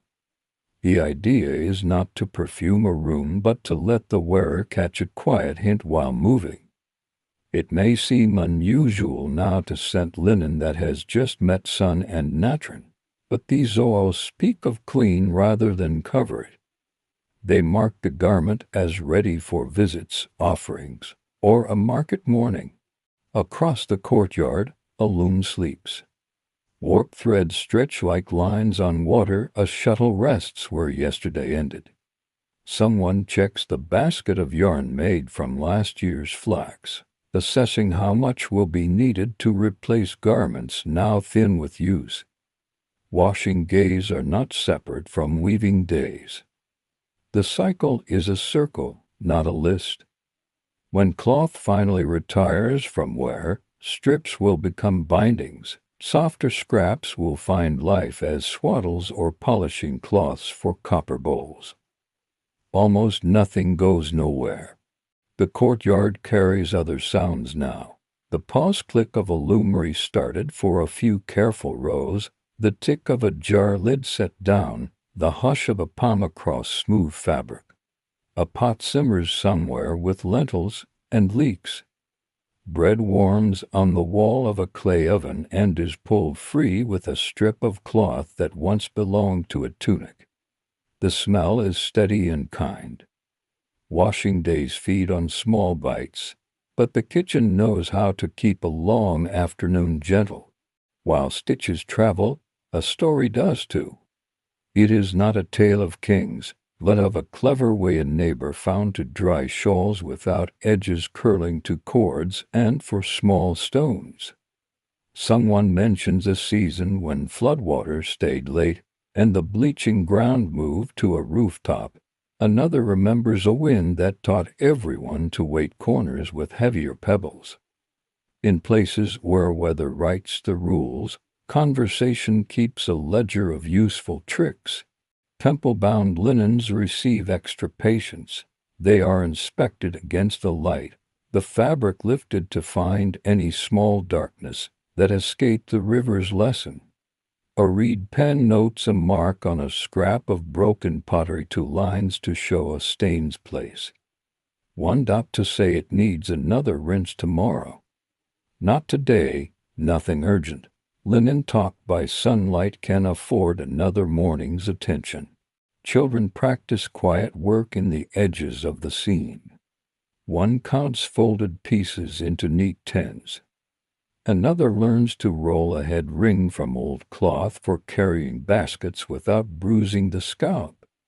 A third, smaller still, plays a game of smoothing a handkerchief flat with the whole palm, then lifting it by 1 corner without letting the opposite edge leave the mat. Even play here improves a future task. Visitors arrive with exchanges. A neighbor brings a coil of dyed thread in trade for a mending favor promised last week, indigo deep, as a night pool sits beside a pale uncolored skein and looks like shadow and sun together. The indigo will not meet natron. It will be washed another way, with cool water and patience only, so the color keeps its voice. A trader's wife arrives to collect a set of wraps, counts them by feel, and leaves a little salt and a twist of dried dates as thanks. Ledger entries in this world can be eaten with supper. As afternoon leans toward evening, folding becomes the main work. There is a manner to it. Larger cloths are matched corner to corner, then pond smooth to erase bubbles of air before the next fold. Smaller garments are eased into themselves so collars lie flat and sleeves rest along the body without twisting. Each fold has less to do with strictness than with kindness to whoever will open it later. A straight edge is a courtesy to a future morning. Storage spaces are simple: a chest with a sliding panel, a niche in a wall lined with reed, a shelf raised on short legs to let air travel. The lowest layer receives the cloth least needed, atop it pieces for the next days. At the top, a small bundle for sudden errands. The order is not rigid. It changes with guests and market days, with ceremonies, and with weather that keeps people under shade longer than planned. Yet the habit of thinking ahead calms the room. Thought placed now saves her later, and haste has sharp elbows. Between folds, another round of inspection. Hands learn to read by fingertips as much as by eyes. A ridge suggests a seam that wants one more press. A cool patch hints at lingering damp. A faint roughness means a thread head waiting to be clipped. Scissors with short blades do this. Last task, their tips working like beaks of small, careful birds. It is easy to forget, watching this quiet order, that these habits took centuries to practice into ease. Linen, natron, sun, and hand, this is a long companionship. In places where water is teacher and heat is constant, white garments are not luxury. They are a custom that says, we keep each other's surfaces clean. A modern listener might think of cleansers and soaps. Here, the solution is simpler and wider. Water that moves, a salt that loosens, light that finishes, hands that repeat. Evening begins to collect itself at the courtyard wren. The last items for the day are folded warm and laid atop their kin. A damp corner is left open to the breeze, not hidden. A cloth with a stubborn mark is marked for tomorrow, not argued with. Lamps are not yet lit. It enjoys the hour when walls hold their own color, neither the glare of noon nor the orange of flame. Before baskets are returned to their places, the tools have their quick rest as well. Needles go back to their wrap, thread ends are tied and tucked, the starch bowl is rinsed, its fine skin of paste lifted and laid in a corner to dry into a scrap that will start tomorrow's brew with a smile. The brush that smoothed collars is washed and set bristles up so it will not learn a bend. A visitor from upriver mentions that flood season is approaching. The bleaching ground will shift to higher sand, and mats will be rolled tighter and tied with extra twists. The talk carries no worry, only adjustment. Work that depends on a river learns to anticipate, rather than resist. In the last minutes before lamps, a final sound. Linen stacked in a chest makes a low, contented whisper as hand meets cloth, cloth meets cloth, and the lid slides home. Somewhere down the lane, a jar lid closes with a clay kiss. The house breathes in. Night will come with coolness, and people will sleep under fabric that remembers river light and careful palms. A small gratitude is said without words. It passes through the room like a breeze from the water, for thread that held, for stains that lifted, for a tub that did not crack in the heat, for hands that did not tire too soon. The day's task was to make old things ready again. The day has done its task. Outside, the river carries evening toward the delta. Inside, the house carries quiet towards sleep. Tomorrow, the mat at the bank will open again to light, and the simple sentence soak, press, rinse, lay, mend, fold will be spoken once more at the same calm pace. The river always hints before it changes. Weeks ahead of the full rise, its surface thickens a little, as if the water were carrying thoughts from far away. Sandbars look narrower, and reeds lean as though listening. At the washing place, these signals become tasks. Mats are repaired with extra stitches along the edges. Stakes are sharpened anew. A fresh coil of rope is braided from palm fiber, the strands twisted in opposite directions so the cord holds its own temper. The bleaching ground migrates by small steps. Each morning the workers shift their line higher by the length of a forearm. It's not dramatic, just a daily agreement between water and people. The flat stone is moved with 2 hands and a patient back. The tub travels empty to its new seat, and is filled only after it has settled on level ground. Children learn to mark yesterday's edge with a trail of little pebbles so today's mat does not forget and wander too far down. More visitors come in flood season, boatmen testing the bank, fishermen mending nets, farmers who watch the depth by how many rungs of a pole vanish overnight. The laundresses borrow those same markers in their own way. Noting which rung means carry lighter, which rung means do the second rinse in the backwater. Instead, shared landmarks make shared calm. Rules at the washing place are simple and often repeated. Work with the current, not against it. Keep quiet near the tub when testing the mix. A distracted hand misjudges. Rinse upstream of where gray water is poured. Return borrowed pebbles to the same corner of the mat. Hang cord loops to dry in the shade so they do not grow brittle.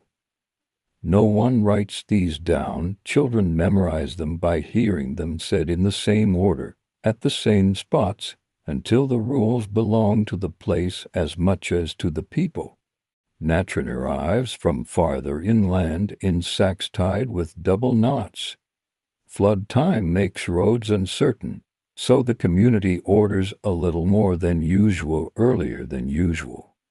When the sacks are opened, the crystals are sifted through a basket with a loose weave to let powder fall into a waiting jar. The coarser pieces go to the tub. The finer dust is saved for gentle soakings or for cleaning copper bowls in a kitchen when the day's linen is finished. In a house that prefers careful uses, nothing strong is squandered on the wrong task. On certain afternoons, a runner brings word from the temple that ceremonial cloth will be needed on a specific day. That message does not bring haste, it brings a sequence. One workspace is kept for those pieces alone, a higher patch of sand mat with the firmest weave, a tub that will see only those linens until that day is done. The women working there speak less, the work itself asks for quiet. They hold each cloth up to the sky and read it as if the light were ink, looking for any ghost of yesterday's mark. If one remains, the cloth returns to the tub with more water than powder and is lifted out early, before the fibers tire. Meanwhile, the everyday bundles continue their humber path: household wraps, market aprons, narrow head cloths used under baskets, all return to order at the same pace. The difference is not in the hands but in the intention. A ritual cloth must not distract the eye. A market apron must feel ready for tomatoes and dust.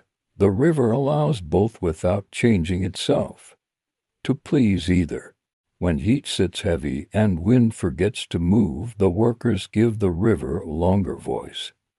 They rinse in longer strokes and carry pieces to a drying cord strung in a breezy cut between 2 courtyards.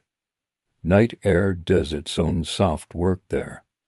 A cloth hung after dusk dries more slowly, but it dries straighter, without the glare of noon to hurry it into stiffness.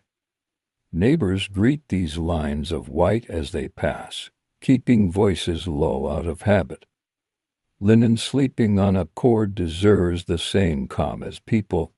In these weeks, households share more of everything: sheet, jars, news, and recipes for small solutions. Someone has learned to keep hands fresh by rubbing a little oil from crushed castor seeds into the knuckles before lifting the tub. Someone else swears by a paste of ground fenugreek for fingertips that crack after too many rinses. A small pot travels along the road just enough for 3 thumbs each and returns to its owner emptier but content. The flood is not a disruption. It is the year's punctuation. Markets adjust their stalls toward higher streets. The washer's path takes a bend where it was straight before. The flat stone's old seat disappears under brown water with no ceremony. A child stands on a higher bank and tries to imagine the stone down there, patient as always, watching silt drift like slow weather over its face. When the river falls again, the stone will be found by the memory of feet. A day arrives with cloud cover, thin as milk. It is a good drying day, no glare to tire the eyes, a steady breeze from the north. Work spreads out in a wide hush. A woman counting folds in tens pauses at 90 and smiles because 90 feels like a good number to stop and drink. A boy takes the water jar's weight with both hands and learns the trick of leaning slightly forward so the body and the jar move as a single thought. Late afternoon brings a task that belongs to this season alone: anchoring. Cord loops are thrown over smooth stones to keep mats from remembering yesterday's place and sliding toward the gleam. The knots are simple and teachable: a turn, a tuck, a pull that sets without biting. Even knots have tempers. Gentle ones hold as well as fierce ones when the rope and the stone understand each other. Evening invites a different kind of light. Lamps are not welcome near damp linen, so people wait for the sky's last brightness to do the last inspections. Cloth lifted to the hour's soft glare shows what noon hid: tiny irregularities that are easier to spot when the world is gentler. A hem receives one more line of stitches, neat enough to be forgotten by anyone who wears it. A mark from a fruit that escaped washing is given a drop of sour milk and a patient hand: tomorrow the river will finish what the drop began. Sometimes linen sleeps outdoors, not unattended, just watched from a doorway or a roof. Dew kisses the threads and then lets go when dawn warms the air. Cloth cured by night air carries a kindness you can't write in a list. It seems to settle on the body without insisting. In hot months, this small luxury helps sleep. Beds feel fresher when the sheets have known night breezes as well as midday sun. While the river is high, boats carry messages instead of footsteps. A cousin upstream sends word that their bleaching ground has moved to a shaded bank beneath date palms. The note arrives folded inside a reed case, dry as dust despite its voyage. It says, "Water climbed by 3 handspans. We shifted by 4. All well?" The reply is a similar line, a similar calm. Whole families learn to measure worry in handspans rather than in guesses. The craft of making head rings, mostly unnoticed in other seasons, becomes more valued now. Loads are heavier because puffs are longer. Rings braided from old cloth and rush take the bite from basket rims. Girls sit together and twist strips into ropes, Then spiral those ropes into circles, testing each on their own heads, and laughing softly when one sits like a crown. A good ring makes a path shorter by making a weight kinder.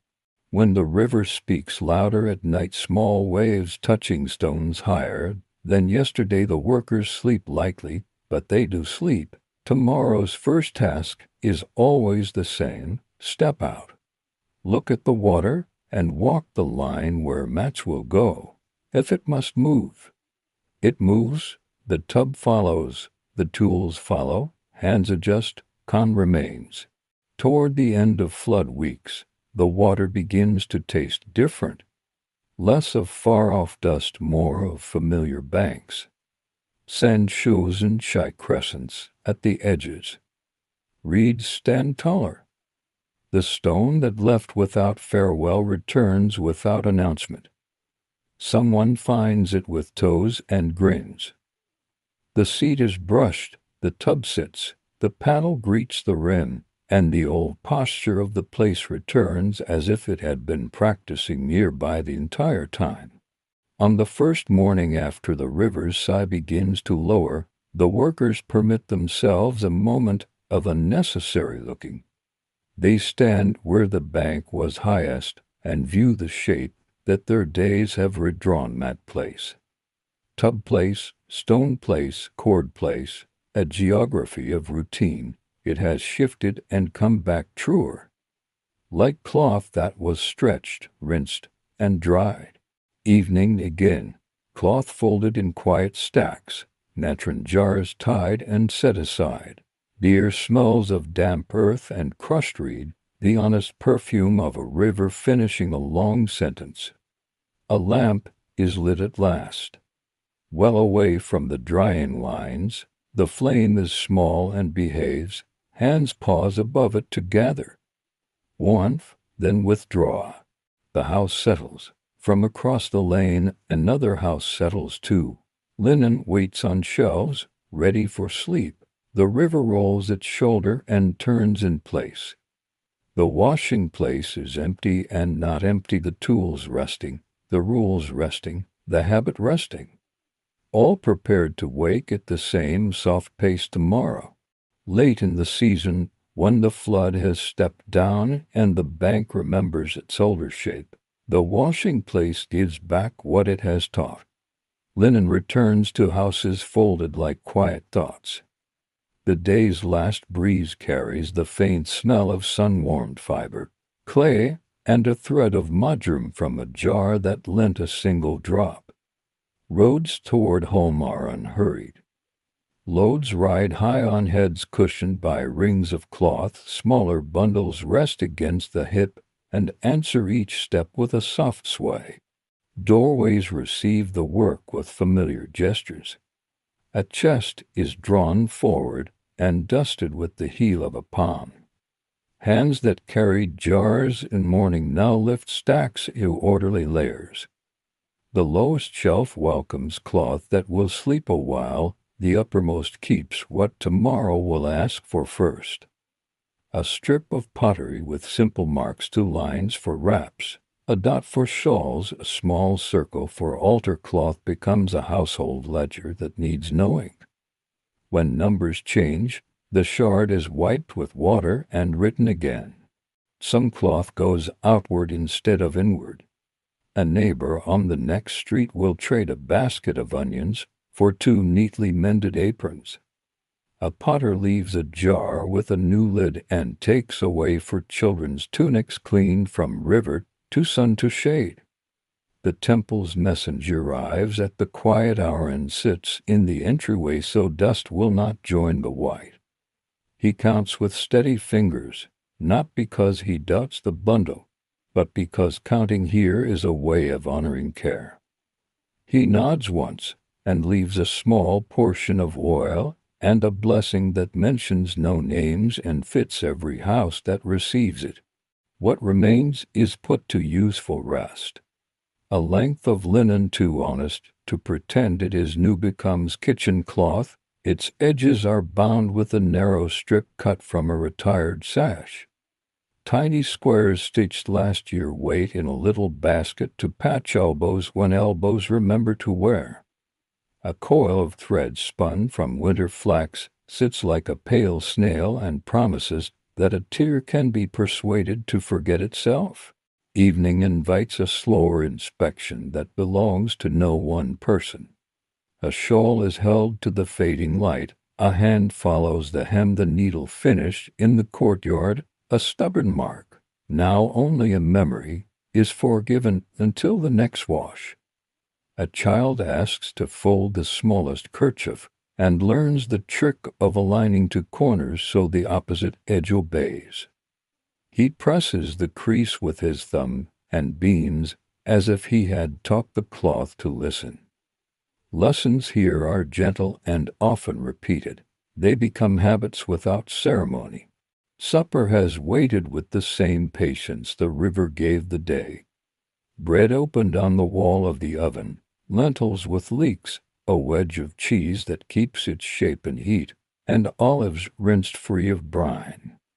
Hands wash once more, not from rule, but because clean skin makes food taste more like itself.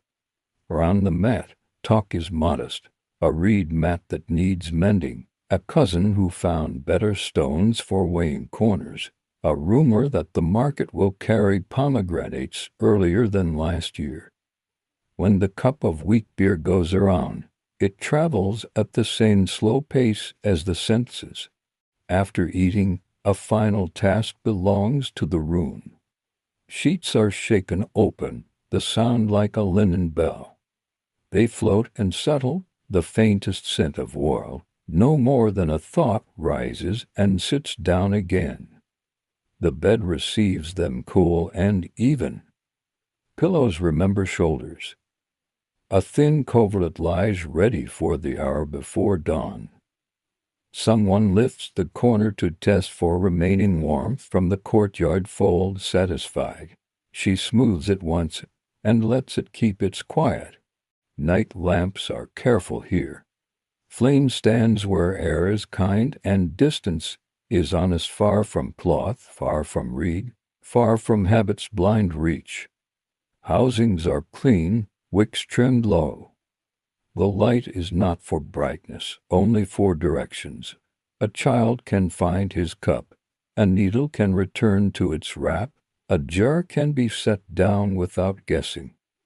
Then the wick is pinched between two damp fingers, and the room turns to the color the river taught at dusk. Not everything sleeps at once. A loom remembers to be still, but a spindle on a sill keeps one turn in it yet, and is allowed. In the courtyard, a line bears to cloths that were late to dry. Dew will speak to them, and depart at the first warmth. A pot with leftover starch wears a thin skin that will be peeled tomorrow to begin a fresh brew. Tools enjoy their own order, needles nested in cloth, scissors closed and tied, paddles stacked like short boats on an upturned tub. Work rests best when tools rest as if they were sleeping hands. A visitor might ask where the secrets are and be shown only ordinary things, natron that looks like frost, a stone made smooth by years, a reed mat with a repaired edge, jar lid that fits. The secret is the shape of doing them in the same calm order, day after day, while letting the river tell you when to step left or right. In a world of heat, dust, and distance, whiteness is not a luxury. It is a promise kept by many small agreements between water and salt, between sun and shade, between hand and thread. Near midnight, a breeze from the river climbs the lane and slips through the lattice. It pauses at the folded stack as if to approve. The cloth holds coolness for a heartbeat, then gives it to the room. A sleeper turns and resettles on fabric that remembers daybreak on the bank, the small fizz of natron, the press of an even palm. Clean linen does not make sleep. It removes one reason not to sleep. That is often enough. In the quietest hour, The house imagines tomorrow for a moment and then lets it go. Someone will carry jars. Someone will test the mix with 2 fingers. Someone will turn a sheet when a kingfisher dives. Someone will mend where a belt rubbed a little too honestly. The path is known, and because it is known, it is generous. Skill here means remembering the order and noticing the exceptions. The river supplies both. Dawn will bring a gray that slides into gold along the same bank as yesterday. Mats will unroll, cords will find their knots, and hands will repeat what hands have taught them.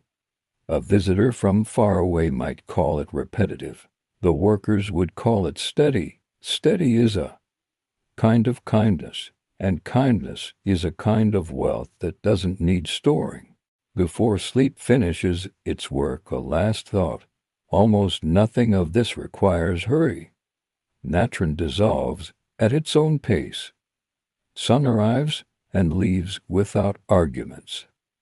A cloth that needs another morning can simply be given another morning. The only time that matters is the time the work takes to be done properly. That time is not written on a shard. It is learned by sharing the tasks with those who know them. The house quiets completely. Linen waits on shelves and lines, ready to be skin's nearest neighbor again. The river rolls against its banks and keeps its old, agreeable conversation with the moon. The washing place, empty for the night, feels not abandoned but expectant, as if the flat stone could already sense the first footfall, and the tub could already taste the first scoop of water. Tomorrow will arrive the way good habits do, unannounced, familiar, welcome. What began at the bank returns to beds, shoulders, tables, and hands, and the circle closes with a satisfied sigh. Leaving the cold courtyards and folded stacks behind, let's climb a mountain road where the air is thin and patient. Tea pressed into sturdy bricks rides on frames of rope and wood, and porters measure distance not by maps, but by their own steady steps. Morning in the high country arrives quietly, as if the light had walked a long way to get here and didn't he wish to wake anyone. A thin chill lingers along the road, tracing the edges of stone and timber. At the market yard, tea is stacked in dark, tidy bricks, each wrapped in plain fiber, each the size of a small book layered into itself. The bricks are weight made convenient, a cargo you can count, carry, and stack again before sundown. Porters gather by a low wall. Their talk is easy, the kind that keeps breath warm without stealing it. They dress for patience. Layered cotton near the skin, a wool vest for the bite of wind, and a long cloth tied to steady the belly beneath a load. Feet are wrapped in soft cloth first, then eased into felt shoes or straw sandals with rope straps. A hat brim of bamboo answers both sun and snow with the same quiet shape. The carrying frames are simple and serious. Each is a ladder of wood no taller than a man's back to side rails joined by crosspieces, the top curved into a shoulder rest darkened by oil and time. Rope rings wait where load meets frame. A strap of cloth spans the chest when the frame is settled. Another band crosses the forehead to take a little of the weight and give the neck its say. No part looks fancy. Every part remembers a reason. Bricks are counted in pairs, a left for a right, built in a stack with its own balance. A porter kneels, sets the bottom layer across the rails, then adds another at a slight angle so edges meet like fingers. Ropes travel a practiced path under, over, twist, tuck, and back again. The knot that finishes is not theatrical. It is the kind that can be untied even when fingers are cold, and the need to be done is stronger than the need to be clever. Before lifting, the porter rests both hands on the frame and tests the stack with a small shake. The load answers by settling a fraction. Then he turns slip shoulders beneath the curved top, takes the chest strap in both hands, and stands by degrees rather than in a single motion. The weight finds its home slowly. A wooden T-staff no taller than a ribcage is set under the frame for a moment like a third leg. Resting on it will become a habit that saves backs and tempers all day long. The road leaves the market with the calm of a path that has done this for centuries. It climbs through terraced fields where last season's stubble holds frost, then threads between low pines that keep a pinch of resin in the air. At the first bend, the porters pass a mile-stake, a pillar of stone with marks rubbed smooth by hands. No one reads it out loud. The feet will do the reading, the day will do the counting. Pace is set not by the strongest body but by the most sustainable breath. Steps fall short, even, careful as beads on string. On the steeper reaches, the T-staff comes forward. The porter leans the frame into the stick and turns the two into a triangle that stands without argument. 30 breaths, that is one rest. The staff tip clicks on stone, the road listens, and gives back a small, polite echo. Other travelers keep company without requiring conversation. A line of small ponies passes, bells under their saddles speaking soft metal syllables. A pair of women with baskets of greens step to the outer edge and then back in again, circling their weight like dancers, who have repeated the figure since childhood. A monk with a leather map case walks at a steady and troubled pace under prayer flags that tangle themselves and then are untangled by wind. Tea as a cargo has its own manners. Compressed leaves do not complain about bumps. They prefer dry over damp, steady over sudden. Wrapped in fiber, the bricks exchange scents with the day. A little pine smoke from a cottage chimney, a tidy dust from the road. The faint sweetness that tea keeps for itself and does not share with anything else. Every so often, a porter shifts the strap across his chest with a small shrug that tells the shoulders they are still his. At the first rise, there is a tea inn, which is fitting. A low door, a bench dark with yews, a brazier that holds coals as if they were eggs. A kettle waits on a hook. The woman who tends the place has hands that know cup, ladle, bowl, and rope with equal intimacy. She pours lightly salted broth or plain hot water depending on what the morning asks. A few bricks on the bench are measured into small pieces for barter, the in return steam, a place to sit, and news. The news is simple. The upper road is dry, the bridge boards were waylaid last week. A family ahead is carrying a baby to grandparents who have not met the child yet. None of this changes how the legs move. All of it oils the day. Leaving the inn, the track narrows. Switchbacks draw short diagrams against the slope, a careful handwriting of rock and dust. The porters keep to the inside where the ground is most honest. Hands learn the rail of the frame the way one learns the fall of a familiar sleeve. A good grip is not hard, just absolutely certain. When the sun finds them, it warms only surfaces. Air stays cool enough to carry a voice and return it unchanged. Along the way, carved stones sit in walls, and cairns smooth with the memory of fingers. A porter might reach out and touch one in passing, not as a prayer said aloud, not as a bargain, simply as recognition. The road is a partner and a witness. It remembers everyone who kept its pace and the few who did not. Better to be among the many.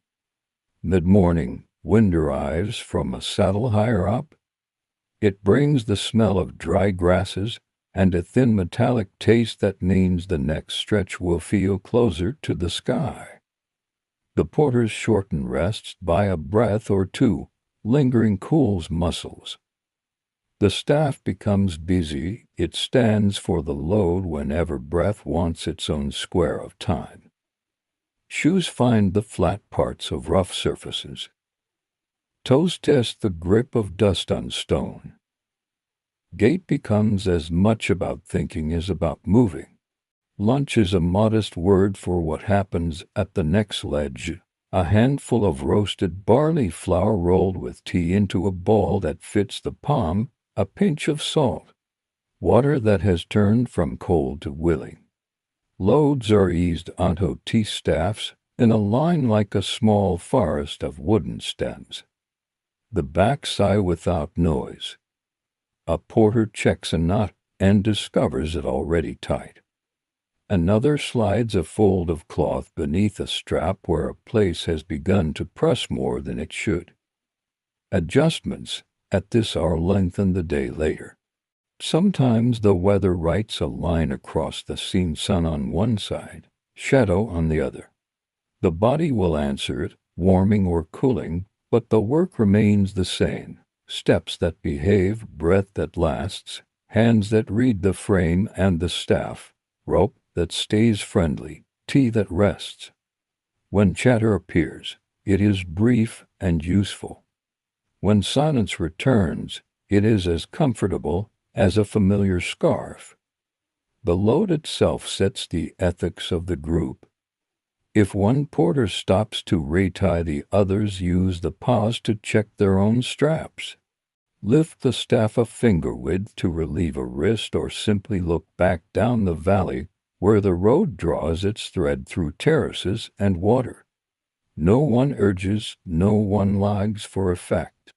The rule is to arrive together with enough light left to cook, mend, and check tomorrow's weather by the behavior of the evening smoke. Afternoon opens a different face of the mountain, lighter rock, shorter scrub, little birds that scold and then hop away. The road crosses a creek on flat stones that grin like teeth. No one rushes water. Footfall follows footfall. A slip would not be dramatic, but it would be wet. And wet is a small misery that follows like a patient dog. The porters go dryly, then rest their staffs and let their arms hang while the heart takes 3 long, grateful drinks. Here and there, small signs of commerce appear. A stack of firewood left in a niche with a pebble on top to say paid for, a coil of new rope hanging from a peg where old rope used to live, a strip of cloth tied to a branch so a cousin can find this turn in fog. The road is not just a surface. It is also a memory book kept by many hands. Near the end of the day's first climb, the path broadens. A stone wall catches the afternoon sun and returns it in a polite warmth. Vian at this height is little more than a roof and a hearth, just enough to keep the kettle steam where people are. The keeper nods, already lifting the kettle by its wire handle. Packs lean on their staffs, still lashed. And tying can wait until the bodies have remembered softness. Tea for porters is simple, brick shavings boiled till the water learns their language, then poured into bowls that cool quickly in thin air. A pinch of salt, perhaps a little butter, perhaps not. The first sip is always heat before flavor. The second finds the leaf. The third finds the body again. Conversation settles into the corners and does not try to fill the room. If someone sharpens a small knife, it is to trim a rope and not to tell a story. There is still light enough to walk a few more bends. The group agrees without saying so. The staff tips click again. A pony nibbles at the low grass beside the path and lifts its head without hurry as the line passes. Far below, the river writes its bright sentence along stone. Above, the ridge writes its dark period against the sky. The porters find the next resting ledge and make it a room, frames leaning, ropes coiled, a small fire where wind cannot bully it.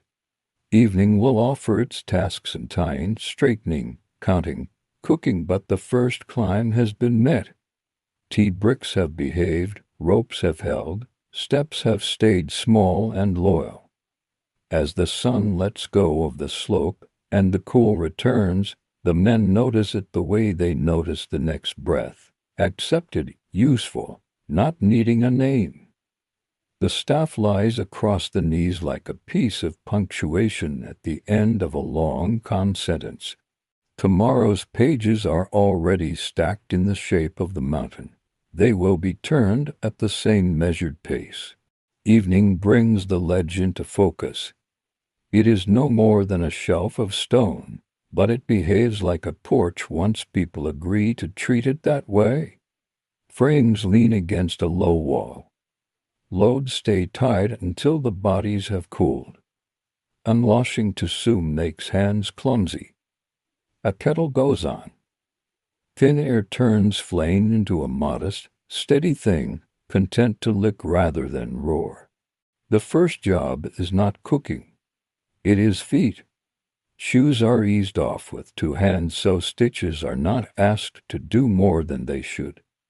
Cloth wraps are unwound and set to dry on a line stretched between two pegs.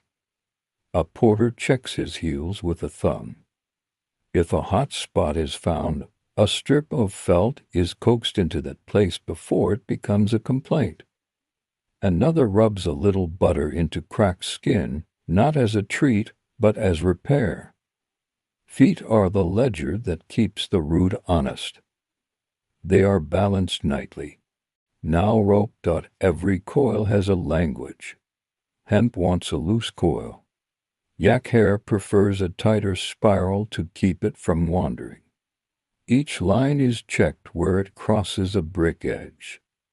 If a strand shows a pale scrape, the rope is turned so the next day's friction falls on a healthier side. Knots are opened and tied again just to feel them obey. A knot that listens under lantern light will listen in morning wind. Supper is plain and tidy. Barley flour rolled with tea and a pinch of salt becomes strength that travels well inside the body. A pot of greens and mushrooms steeps in a little water with a slip of ginger. Bowls are simple. Spoons are shared if a traveler forgot his. A second kettle makes tea with a scrap shaved from a brick, darkening the water until it looks like polished wood. The first cup belongs to warmth. The second belongs to breath. The third belongs to sleep. Before dark fully gathers, loads are eased onto their staffs and set so they can be counted, looked at, and touched. A porter taps each brick face with a fingernail. Sound tells the truth, tight pack, loose pack, moisture sneaked in or not. If a parcel feels damp, it moves near the fire, not too close, the way you would warm hands without asking them to sweat. A felt cloth is draped over it. Tomorrow the parcel will travel on top, where air will have its small conversation with it all day. The frame is a quiet teacher. Rails are inspected for hairline checks. Cross pieces are flexed with both hands, no more than a thumb's width. The shoulder rest is rubbed with oil from the kettle's lid, not much, just enough to remind wood to remain kind. If a squeak has begun, a wedge the size of a fingernail is tapped into a mortise, and then shaved flush. Small corrections while bodies are calm save large corrections when breath is not. Wind has manners up here. It speaks from directions with different tempers. From the river it arrives cool and level. From a pass it brings grit and news about snow that is not on this slope yet. Supper plates tilt themselves accordingly. Gear is stacked with the wind in mind, not just gravity. A strap left loose will tell the night everything about itself. It is better to give night less to talk about. There are rules for companies that share the road. They are not written, but they are remembered by how comfortable the journey feels. If a pony train reaches the ledge second, they take the downslope side and tether bells.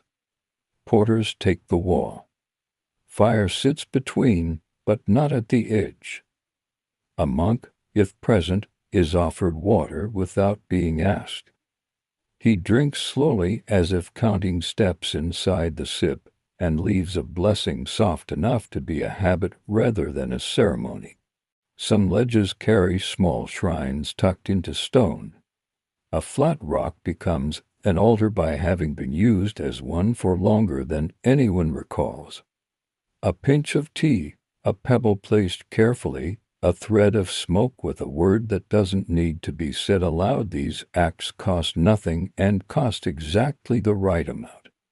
They are less about luck than about remembering that the road has its own needs and its own patience. Sleep at height has its etiquette. Frames lie flat with a stone at each foot. Staffs rest within reach, tips pointing the same way, so sleepy hands do not search. Loads remain partially tied, a strap passed loosely across so a gust cannot make mischief. Blankets are pulled to the chin and tucked under the hip on the windward side. Conversation becomes a kind of breathing. The last words are practical: wake me at first gray, check the left knot, boil the top water. And then the ledge listens to its own silence. Morning's gray arrives patient and faint. The first hand up does not clap or call. He feeds the fire with twigs gathered the night before, the quietest fuel.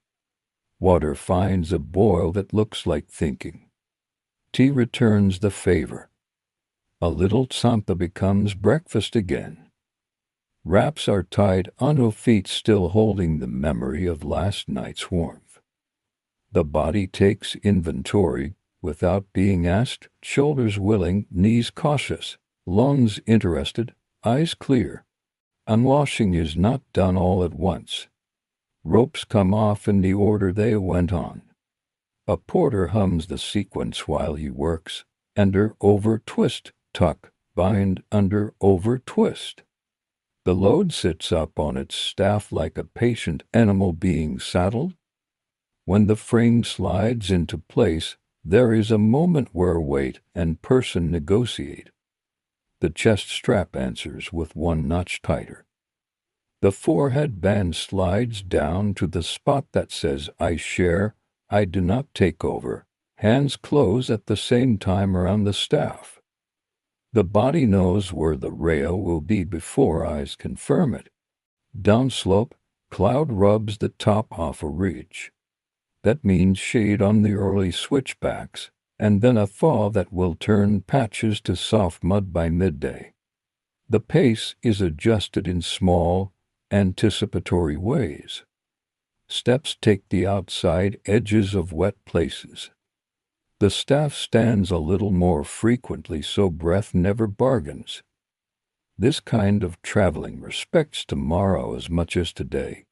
Milestones appear without needing to be looked at directly. A painted mark on rock. A cairn with a stone fallen and set back upright. A tree that always leans from the same elbow of the slope. The road's memory joins the porter's memory until the day becomes a conversation between them. The porter says, I will rest at that bend. The road says, this is a good place to stop. I kept it for you. The company lengthens and shortens like a ribbon over stone. When the path narrows, they walk single file. When it widens, they come abreast for 10 steps and then return to depth.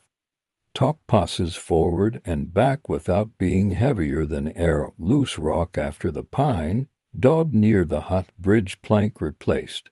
No one repeats if the message is clearly received. The mountain each repeated words for sport, better to speak once cleanly. At a high shelf, an old man sells needles, thread, and small blocks of resin for mending frame leather. He trades for a shaving of tea and a little salt. His table is a board laid across to stones. He has been here longer than the inn down valley, and he will be here if the inn moves again. His goods are arranged with a precision that makes hands behave, setting down payment. Tools like being taken seriously. The midday rest happens earlier on days when the sun seems close. Shade at height is currency. Packs are eased onto staffs in a row. Shoulders roll once, and then still. Bread hardened in the dry air is dipped in tea to bring it back to soft. A slice of dried cheese asks teeth to remember their work. A porter tilts his head to clear one ear. Thin air plays tricks with echoes. After food, a minute is given to checking straps for grit that might saw fibers later. Grit is a slow thief. Today is a good day to refuse at the chance. Cloud Shade walks across the road and moves on. The group stands and stands together, a practice learned so long ago it has no name. Each man finds his weight, touches the staff, breathes once, and then the line steps off. Bells from a pony train below ring a pattern that will arrive at the ledge tonight. Porters count without counting 3 turns, then the gentler slope, then the next water. At afternoon's edge, weather makes a suggestion. A fine dust begins to move before boots do. That means wind at the pass, not wicked yet, but persuasive. Loads are lowered a finger width, and ropes checked. The forehead strap will earn its portion on the next stretch. A woman coming down with a basket praises the company for neat ropes, which is the best compliment available on this road. Neat rope means neat minds, and neat minds go home. One last rise takes them to another resting shelf.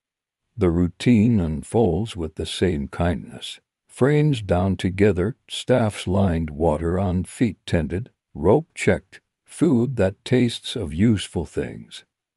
Tea lifts the edge off the altitude. Wind fingers the flags above and lets them fall. Someone grinds a little resin and warms it to mend leather on a shoulder rest. The smell is clean and piney. Another shaves a sliver from a brick and pockets it for a trader met last season who told good jokes and had a bad cough. Night removes color and leaves shape. The road becomes a sentence in black and white. The stars deliberate. Porters pull blankets to their chins and let the mountain breathe for them for a while. Loads sleep within reach. Staffs lie like punctuation again. Tomorrow's work is not worried into being. It will arrive when it is time.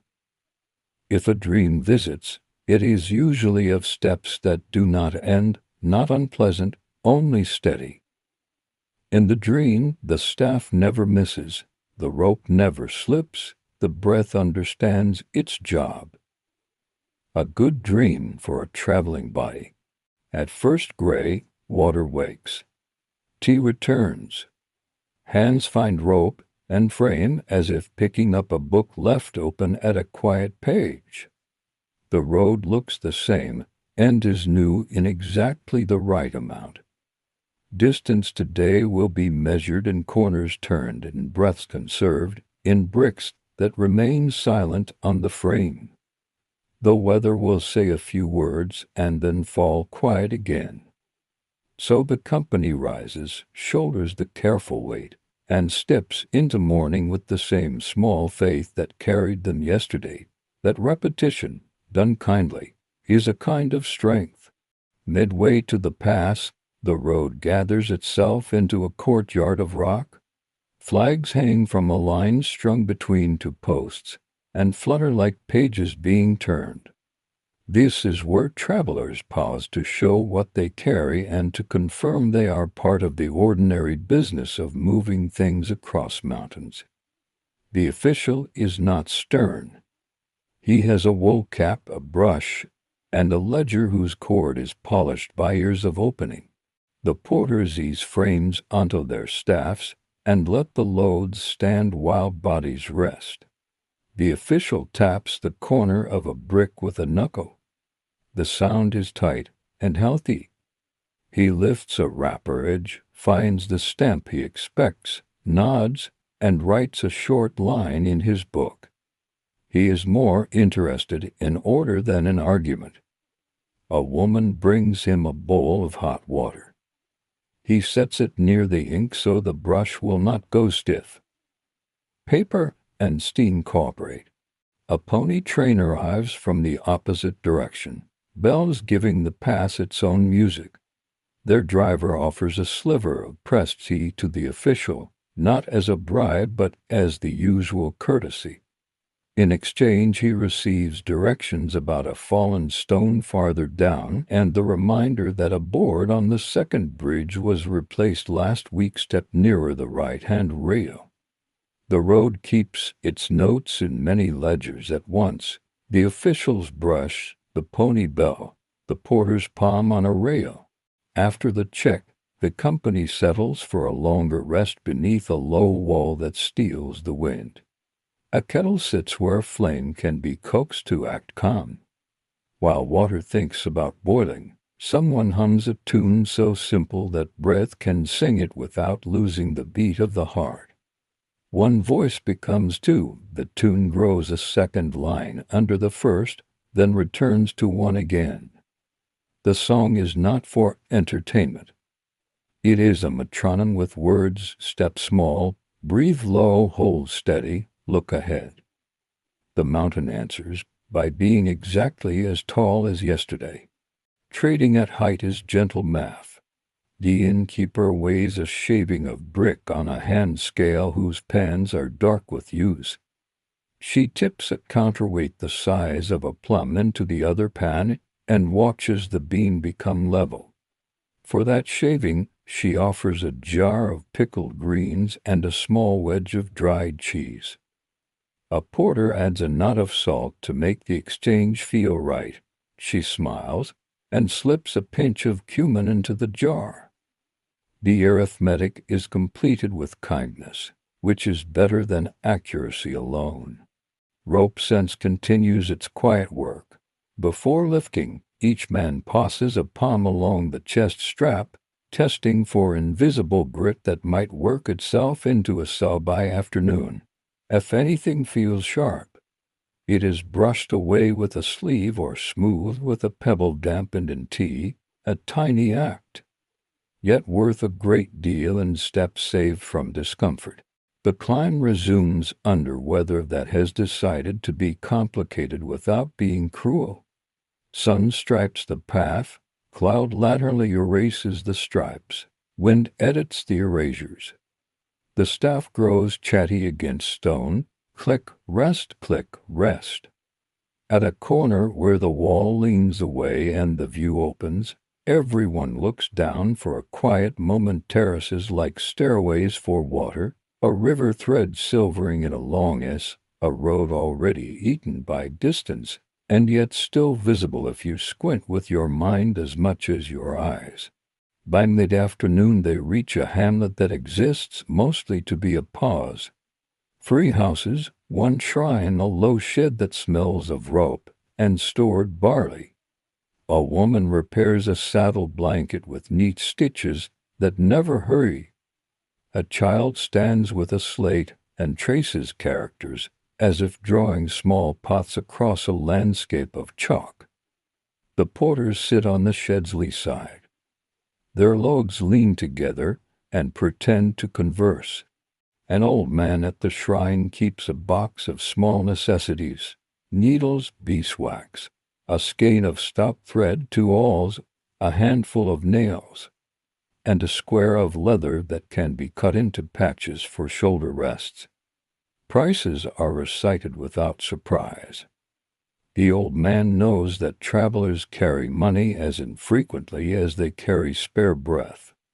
He accepts tea shavings, a pinch of salt, or help in moving a beam. A porter sets his staff across his stones to make a sawhorse and shortens a plank by 10 careful strokes. The old man makes a notch in the ledger with a stick of charcoal. Trade complete. Water tastes different here, colder, with a metallic patience that suggests snow is not far above. The kettle condenses a faint ring on the rock. Bowls receive tea and share warmth with hands that have become wiser since morning. A man picks up his frame and adjusts the shoulder rest by the thickness of a barley husk. He had shaved a wedge last night, and the wood has learned its new shape. The path narrows to a thoughtful thread and runs along a slope that falls away into shadow. Steps become shorter. Breath becomes smaller and more frequent. The forehead strap takes a little more of the load now. It is not a crown but a conversation with the spine. The staff, placed just ahead, becomes a promise the foot keeps 1 heartbeat later. From the pass ahead, a strip of sky shows a thin, moving white. That's wind scraping snow into flour on the ridge line. It looks theatrical from far away. Up close, it will be a reminder to keep rope ends short and sleeves tight at the wrist. No one says much. Agreement has already been spoken by the way each man set his strap this morning. They reach the last switchback before the ridgeline and choose a hollow that has learned to be a camp. The ground slopes very slightly into the wall, a kindness to sleepers. A stone ring remembers many fires. A bit of old ash turns new flame into a task already half done. Staffs are pushed tip first into the ground near each frame like small trees planted by habit. Loads are loosened a finger width so tea bricks can exhale after a long breath.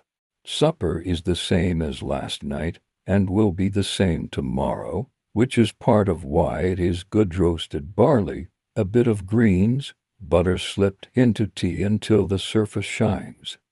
Hands thaw. Voices thaw a little later. Someone tells the shortest possible story about a fox that learned to cross a rope bridge by stepping in time with the wind. The story is only 3 sentences long. Everyone nods, as if it had a moral. Perhaps it does. After eating, a small repair. A strap that had begun to complain is unstitched for 3 finger widths, warmed by the kettle's side, and restitched through a fresh set of holes rubbed with beeswax. A palm slides along the seam. The strap purrs its approval in the way leather does by going quiet. Night here is the color of slate. Stars write their clean, unhurried script. The ledge sleeps with frames arranged like companions who know each other well enough not to crowd. Wine sniffs, decides the camp has already done everything correctly, and pauses. Before first light, the company rises as if pulled gently by the same thread. The kettle's lid trembles before steam shows itself. Bowls warm hands. Rope is a lesson recited accurately. Frame.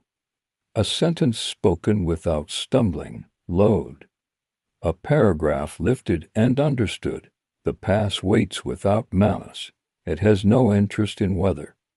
Travelers succeed. It only requires that steps be honest. Up they go with a rule about noise none unless needed. Fingers find holes on rock when a hand wants reassurance. Feet share information with ankles and do not keep secrets. The forehead strap hums a low, private note. The staff taps like a steady clock. At the crest, prayer flags crack once, and fall still, as if satisfied to see another set of loads arrive unspilled. On the far side, the world tilts toward another river, another market, another vocabulary of weather. Air feels thicker, which is a kind of gift. The men stand with the frames still on and breathe through smiles that do not need to be large. A quick count confirms all bricks accounted for, all ropes behaving, all straps agreeable. A small stone is placed on the cairn with hundreds of others. It makes no difference to the mountain. It matters to the hand that sets it there. The descent will ask for different legs and different attention down steps that forgive knees, rests that come before feet ask too loudly, staffs planted slightly behind instead of ahead. But the grammar is the same, measured pace, neat rope, breath that lasts longer than plans. The road writes its next line, the porters copy it carefully. Evening waits below with another roof, another kettle, another wall that steals the wind. Nothing urgent is expected. The day has already provided enough. Loads lean like patient animals. Tea darkens water. The first mouthful belongs to heat again. The second belongs to breath again. The third belongs to sleep again. Downways requires another kind of thinking. The body that climbed with small, stubborn steps now learns to place each foot as if setting a bowl on a shelf. Knees become negotiators. Ankles read the robe before the eyes finish the sentence. The staff shifts its manners. As well planted a hand span behind the heel, it takes the hurry out of gravity and returns it as control. The first turns below the pass are all stone and shadow. Meltwater threads across the path and forgets itself in a moment. The porters do not chase speed, they parcel it into careful portions. Rope, which pulled toward the shoulders on the climb, tugs slightly forward now. The forehead strap eases a share of the pull, the chest band keeps the frame honest. Each man shortens his stride by a finger's width and discovers that the mountain prefers that arrangement. Soon scrub returns, then grass, then a low stone wall where ponies browse. The air thickens in a friendly way. Voices can travel without thinning. A hut appears with a marker board hung from a nail.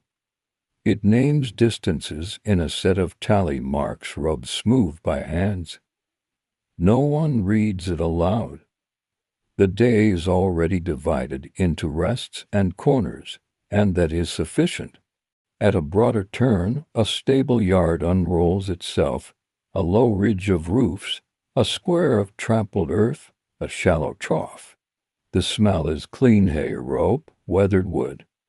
Horses here are not polished or proud, they are steady animals that understand loads and weather. A boy leads one forward by a rope halter.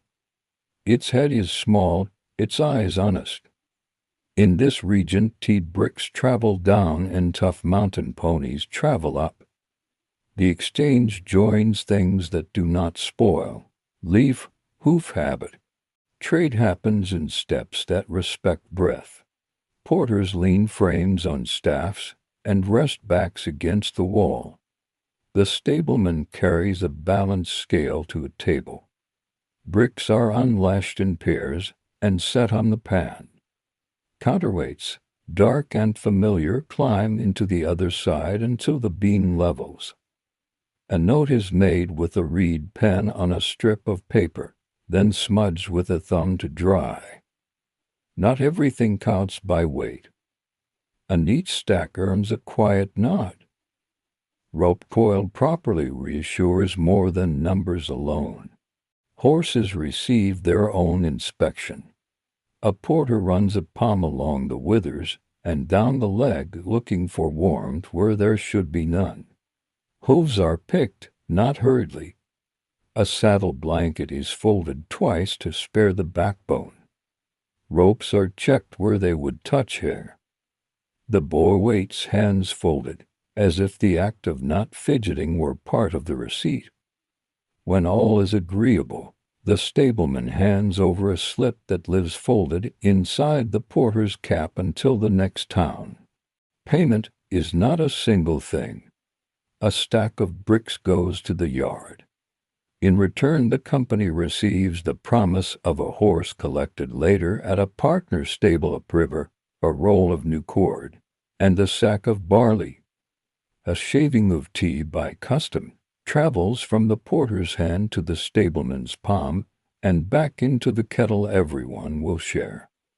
In border regions like this, tea has been money, drink, and medicine all at once.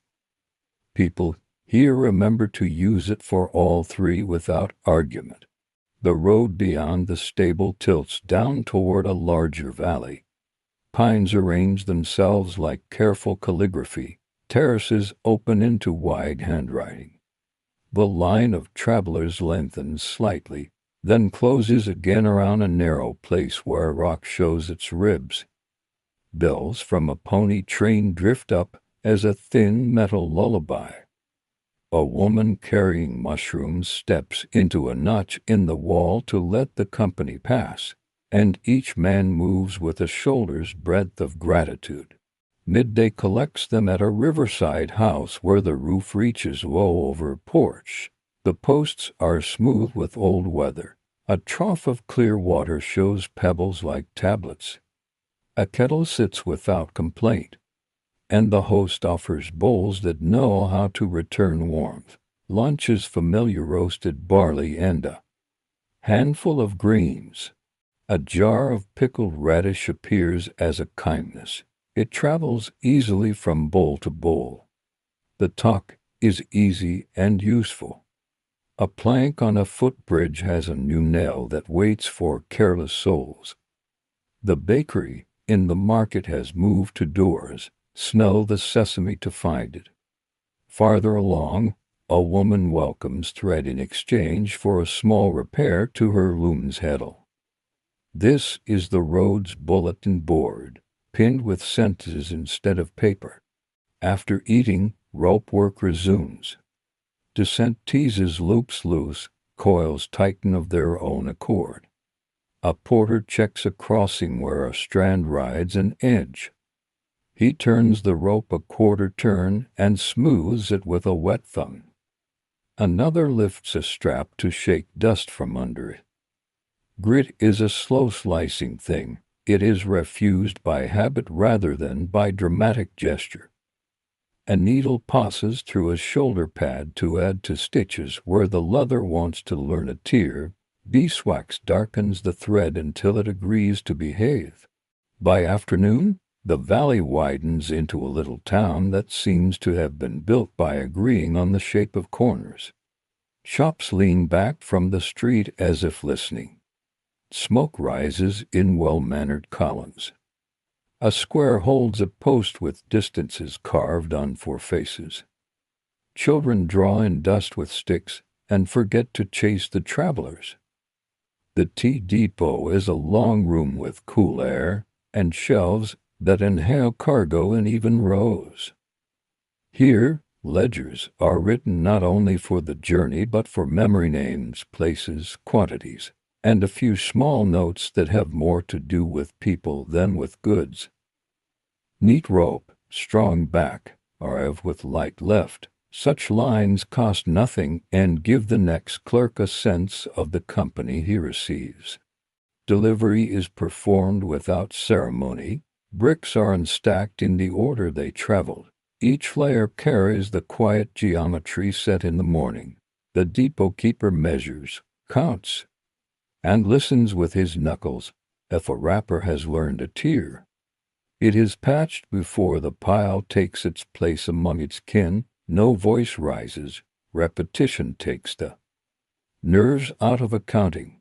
The balance of the exchange voucher for horses up valley, tools promised at the next stop, a sack of salt to travel across the border goes into a small chest with other agreements. The clerk ties it once with a blue cord, not to keep hands out, only to keep the habit in. He offers tea from his own kettle. It tastes like acceptance. On the wall hangs a map in the form of lines and marks that only old hands can read. A porter glances and recognizes his own route from how the ink thins near a pass and thickens near a market. It pleases him in a quiet way. Toward evening, the company turns to the tasks that make tomorrow lighter. Felt shoes are turned inside out to dry, then returned with their shaping stones inside to remind them of feet. Wrappings are inspected for places where thread has migrated. A newly cut staff end is charred briefly in the cooking flame to toughen it. The black ring left by the fire will also tell how many nights this stick has served. The number will not be counted. It will only be known. Supper here has city flavors. Noodles lean in broth that has tasted a bone, sprouts click between teeth, a slice of preserved turnip offers a chatty sourness. Tea follows, strong enough to return the day's color to the tongue. A child at the next table stares at the frames stacked by the wall and tries to draw them with a careful line, tongue peeking from the corner of his mouth. His mother does not scold. Long roads begin as ideas on a child's slate. Night lodging is a loft above the depot with mats laid in a tidy row. Frames sleep along the rail like friendly animals. Loads are light now, some will leave tomorrow with different shoulders, destined for shops to markets away or for traders who will shave them into cups in stalls where steam is a kind of welcome sign. The company counts straps and coils in a soft sing-song to keep track without needing eyes. A door to the roof opens onto air that has learned the town's smell: hearth smoke, damp clay, sesame, a sweet note that might be fruit drying on racks behind a wall. Ledger work completes the day. The foreman writes with a slow brush by lamplight. He does not summarize heroics. He notes small accuracies: bridge plank second from the right sound, stable at third switchback fair, ask for the boy with the quiet hands, rope from pine resin shop good to coils purchased, wind from pass wanted to test the straps answered politely. He sends the lines lightly so they will sleep without smearing and closes the book as if covering a child. Below, the town ebbs toward quiet. A dog reasons with the moon and gives up. A pot lid meets a rim and rests.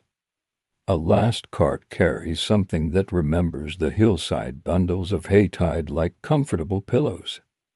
The porters draw blankets to their shoulders. Muscles report their day and accept the result. If sleep brings pictures, they are not of summits or wide views.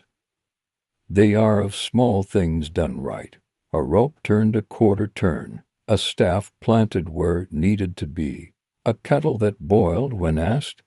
To a modern listener, treating tea for horses across high country may sound like grand commerce. Up close it is cups, not steps, and Ledger's little accuracies repeated until they become trust.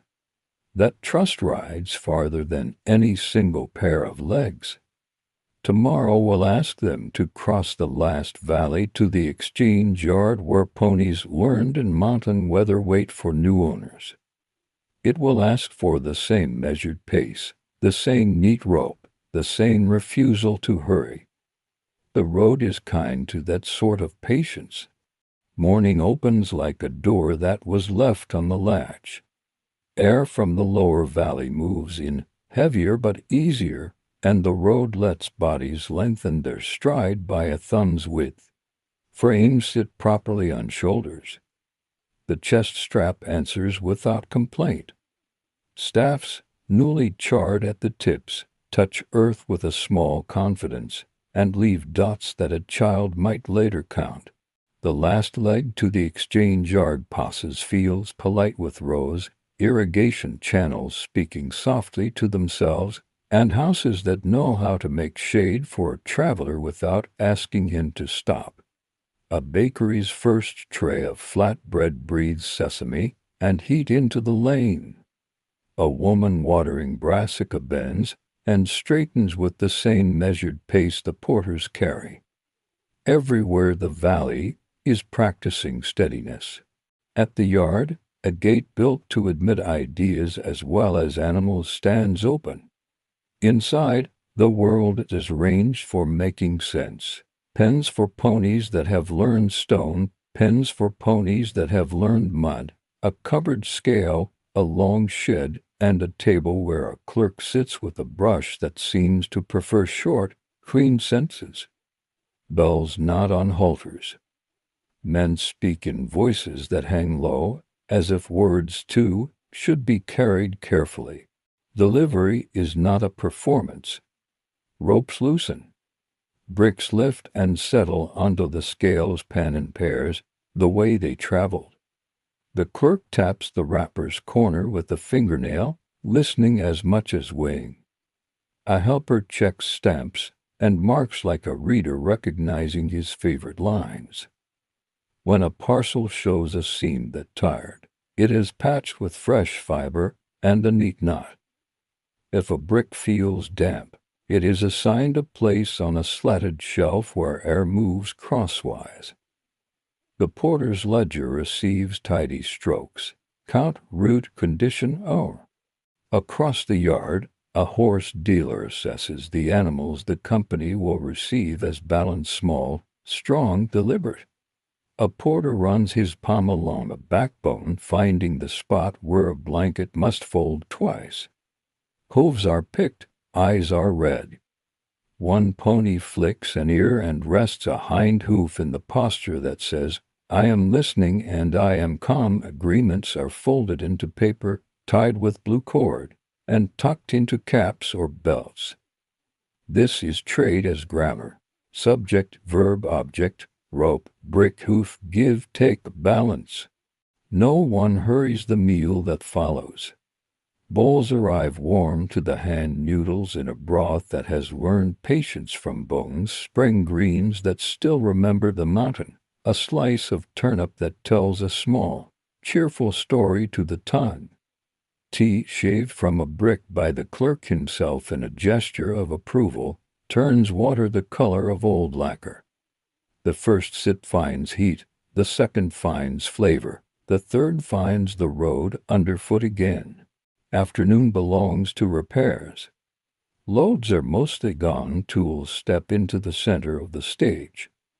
Rope ends are combed and retwisted. Leather on shoulder rests is mended with waxed thread, the stitch is short and regular so the seam will turn polite when weight presses it. Staffs, leaned in a row, receive attention at their joints. If a hairline shows in the grain, a wedge the size of a fingernail is tapped in and planed smooth. A porter's knife, small and honest, travels from hand to hand. It cuts only what has agreed to be cut.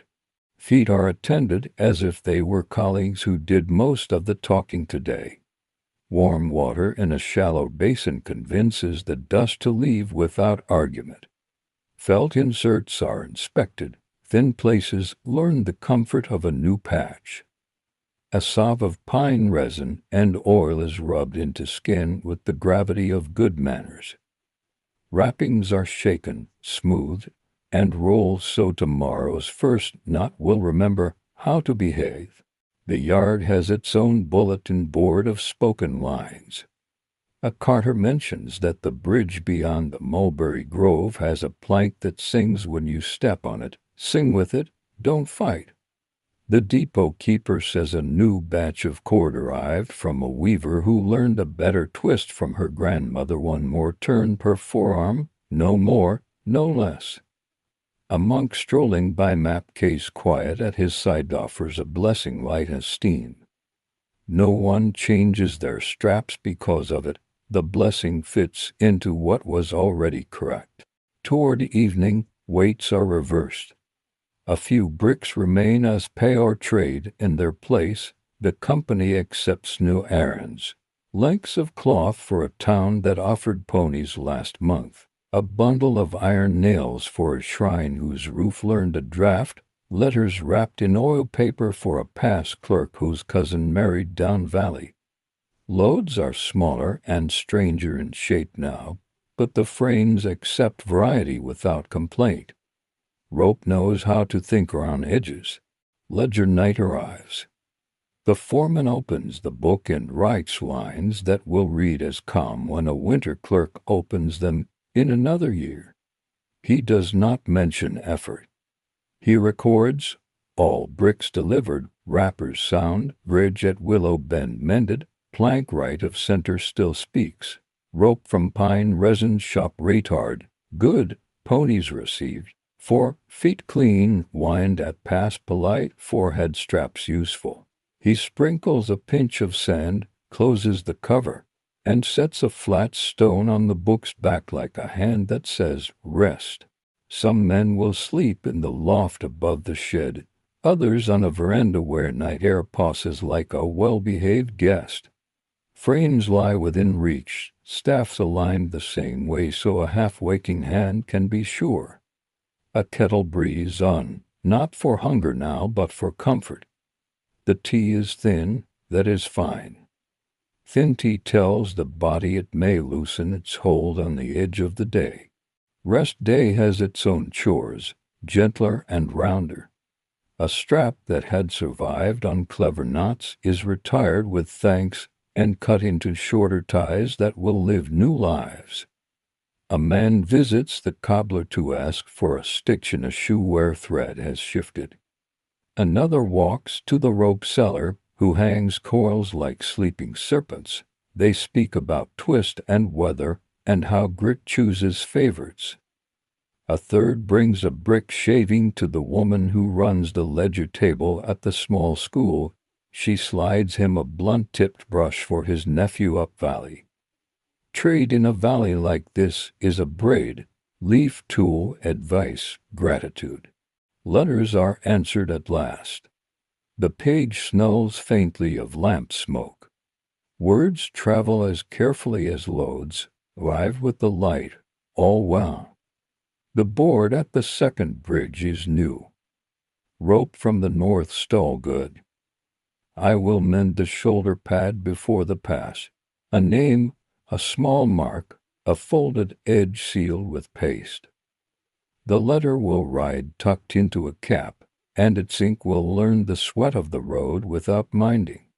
Evening walks through the yard touching things into their night order. Coops are latched, halters hang in pairs, the scales beam rests level.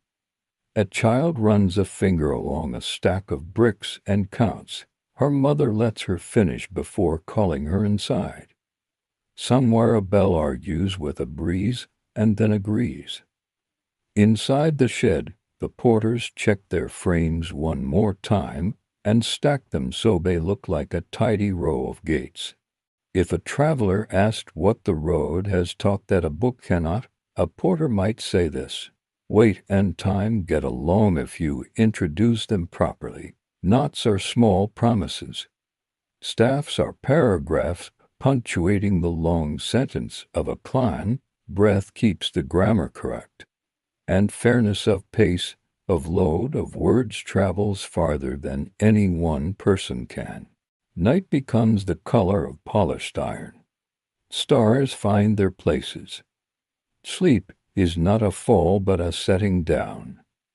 Dreams, if they come, are of steps that match the staff, of rope that lies flat, of a kettle that does not mind boiling again.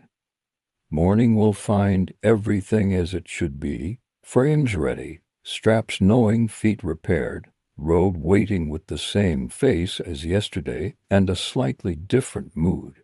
Some bricks will meet water in town kettles. Some will be shaved thin as leaves and traded for needles, salt, thread, news. A few will remain as money that can also be sipped. The mountains will keep their height, and the passes will keep their wind. The porters will go back and forth in the narrow space where Usefulness and patience make a home. A last task closes the season's page, a small stone set on the ledge cairn without comment. It does not announce anything. It becomes part of the road's quiet memory of all the careful loads that passed by and did not spill. We've left the high road with its steady steps and quiet knots. Now, let's sit beneath a deep veranda where afternoon never hurries and watch as palm leaves are cured, pierced, and inscribed letters pressed into fiber with a stylus, soot and oil rubbed across to make words appear. The veranda is deep enough that afternoon never quite reaches the back wall. Here, shade has its own temperature and its own sound.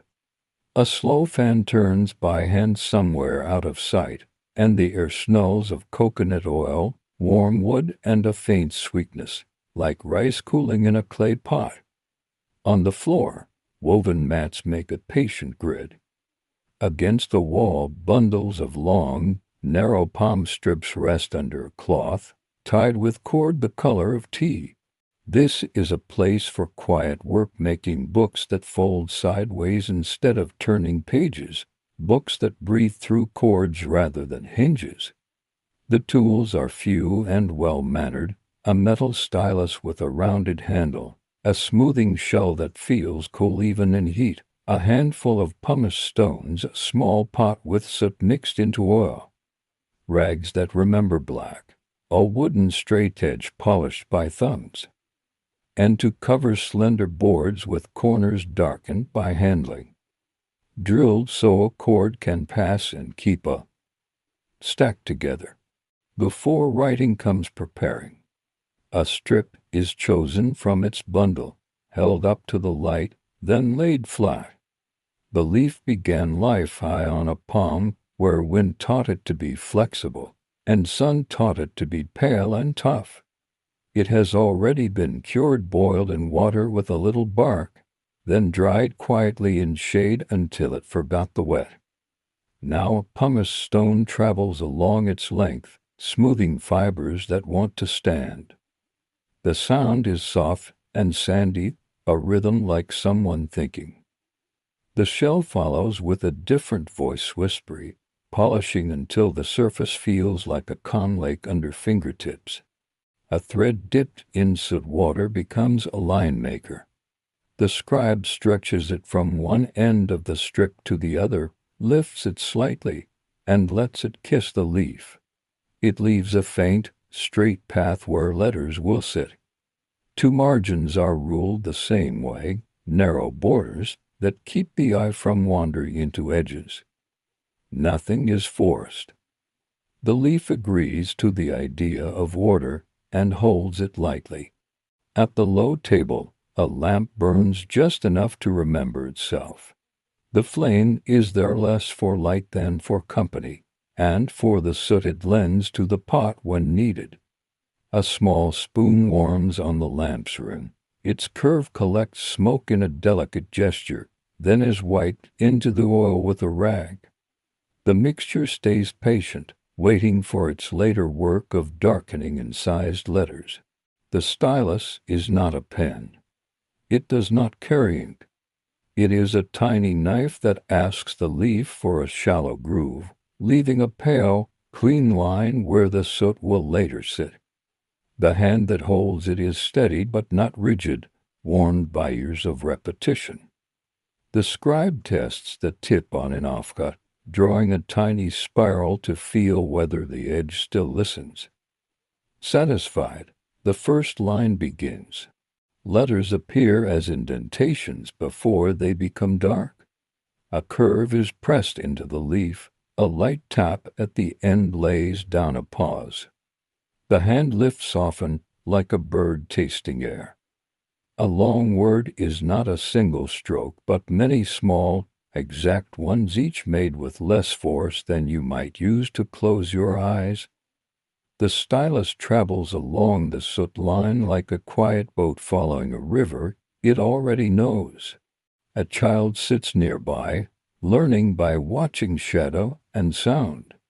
He counts the breaths between letters, then forgets to count and only listens. Sometimes he is sent to turn the fan twice, so the air remembers to move. Sometimes he fills the soot pot with a pinch more smoke collected by the spoon. Mostly, he watches how the scribe's thumb anchors the strip near the margin, how the other hand rests without weight, how the wrist does the talking while the arm waits. Not every leaf is ready to be written at once. Some sit beneath a thin board with a stone on top, training a bend to leave them. Others are spread in a small fan near the edge of shade so a warm breath can reach them. A leaf that is too dry will resist the stylus and splinter. A leaf that is too soft will forget its lines.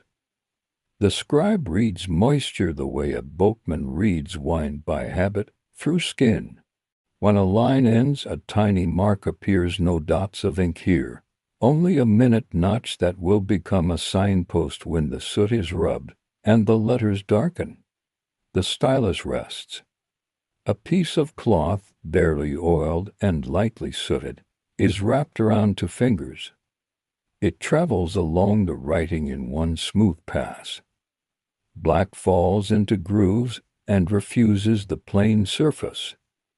The leaf transforms without effort, pale speech becoming visible, the way a path appears when dew lifts.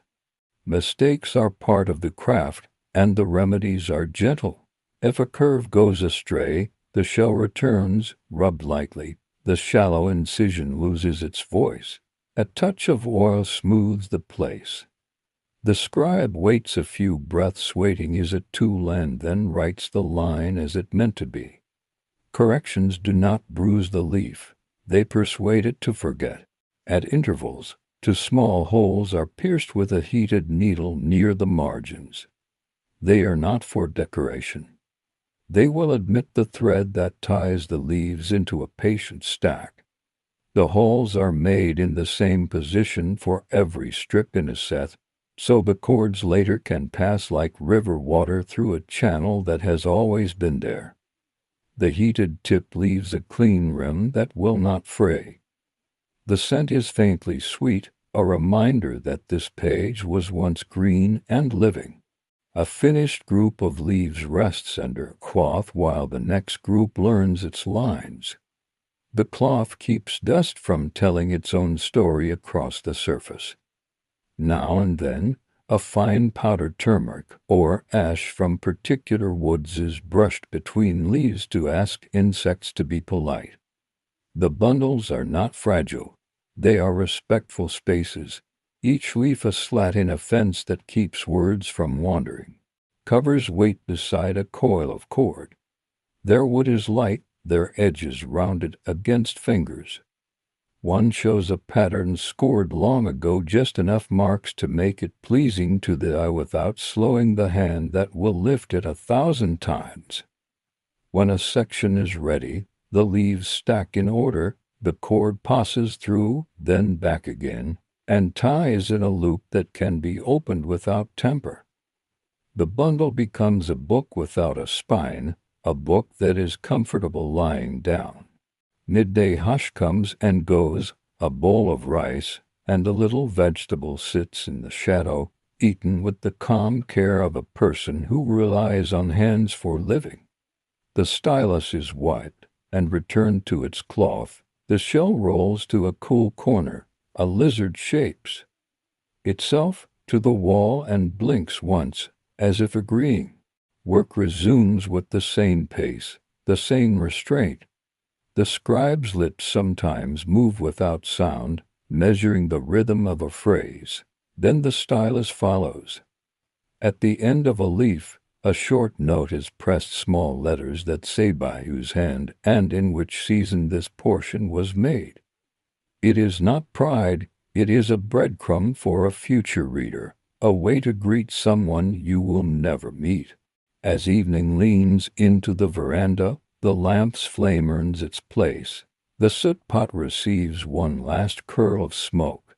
The just written leaf rests until the oil finishes settling. Then is placed in the stack where it belongs, A cord is tightened with 2 fingers. The board lays on top and takes the day in like a lid on a quiet jar. Somewhere beyond the courtyard, a cart speaks in small wooden syllables, and then even that withdraws. The book to be, still thin, lies modestly between its covers, neither secret nor showy. It contains lines that can travel far without moving, words cut into plant, darkened with smoke, kept together with cord, patient as shade. If sleep arrives while the last soot is wiped, the work will be waiting at the same steadied point in the morning. The leaf will not hurry. The hand will not hurry. The line will be where the thread left it. Morning returns to the veranda with a soft, even brightness. The shade has cooled through the night. The mats feel firm and ready. Before any writing begins, the room arranges itself. A low benches pull the hands weak nearer the light. The soot pot is uncorked and stirred with a sliver of wood until it shines like a quiet pond. A little bundle of dried leaves neon and a few peppercorns tucked into cloth rests near the finished stack. It is a small invitation for insects to find other work. The apprentice uncovers the day's leaves. They have slept under a plank with 2 smooth stones atop, not for weight alone, but to keep them flat in weather that loves to teach curl. He unties the cord, counts softly, and places the strips into piles, those ready for lines, and those that want one more pass of pumice. His hands have learned the difference by sound and by the way the leaf resists a fingertip. To crisp means weight. To soft means shade. Guidelines appear again, but not always with a soot thread.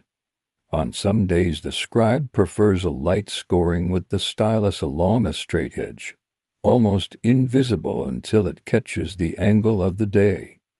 The margins are friendly, neither narrow nor lavish a measured border where the eye can rest.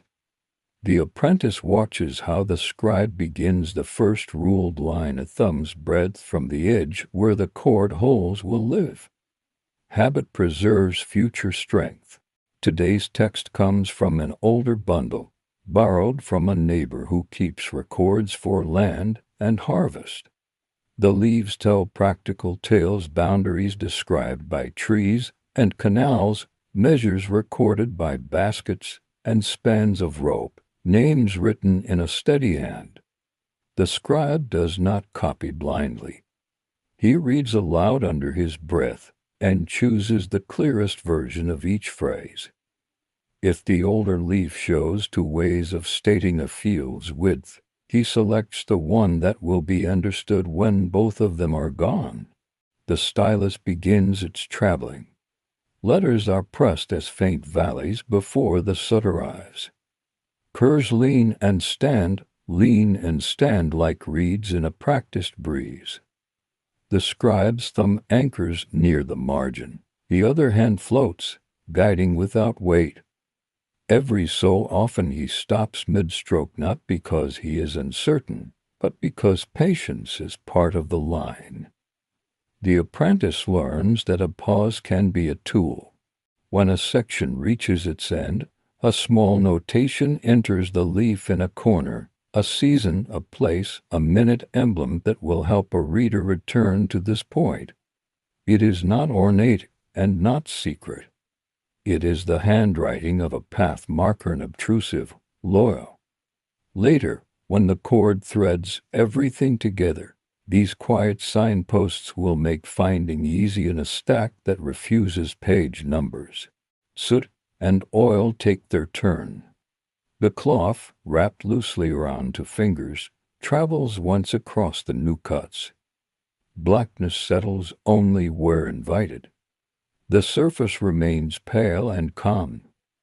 The leaf now reads like a piece of carved whisper, dark where meaning lies, light everywhere else.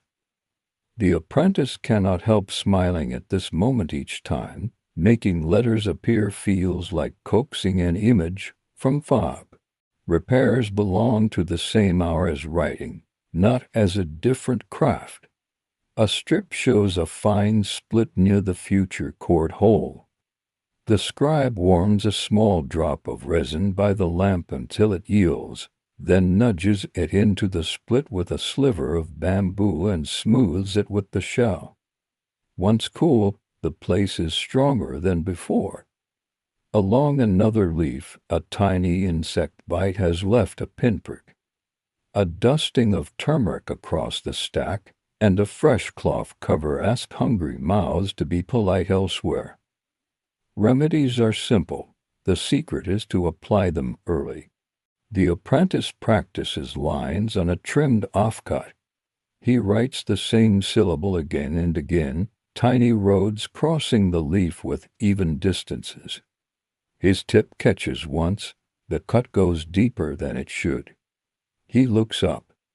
The scribe says nothing, only passes the shell and nods toward the mark. The boy rubs gently, the leaf forgives. Lessons here do not hold their breath. They exhale.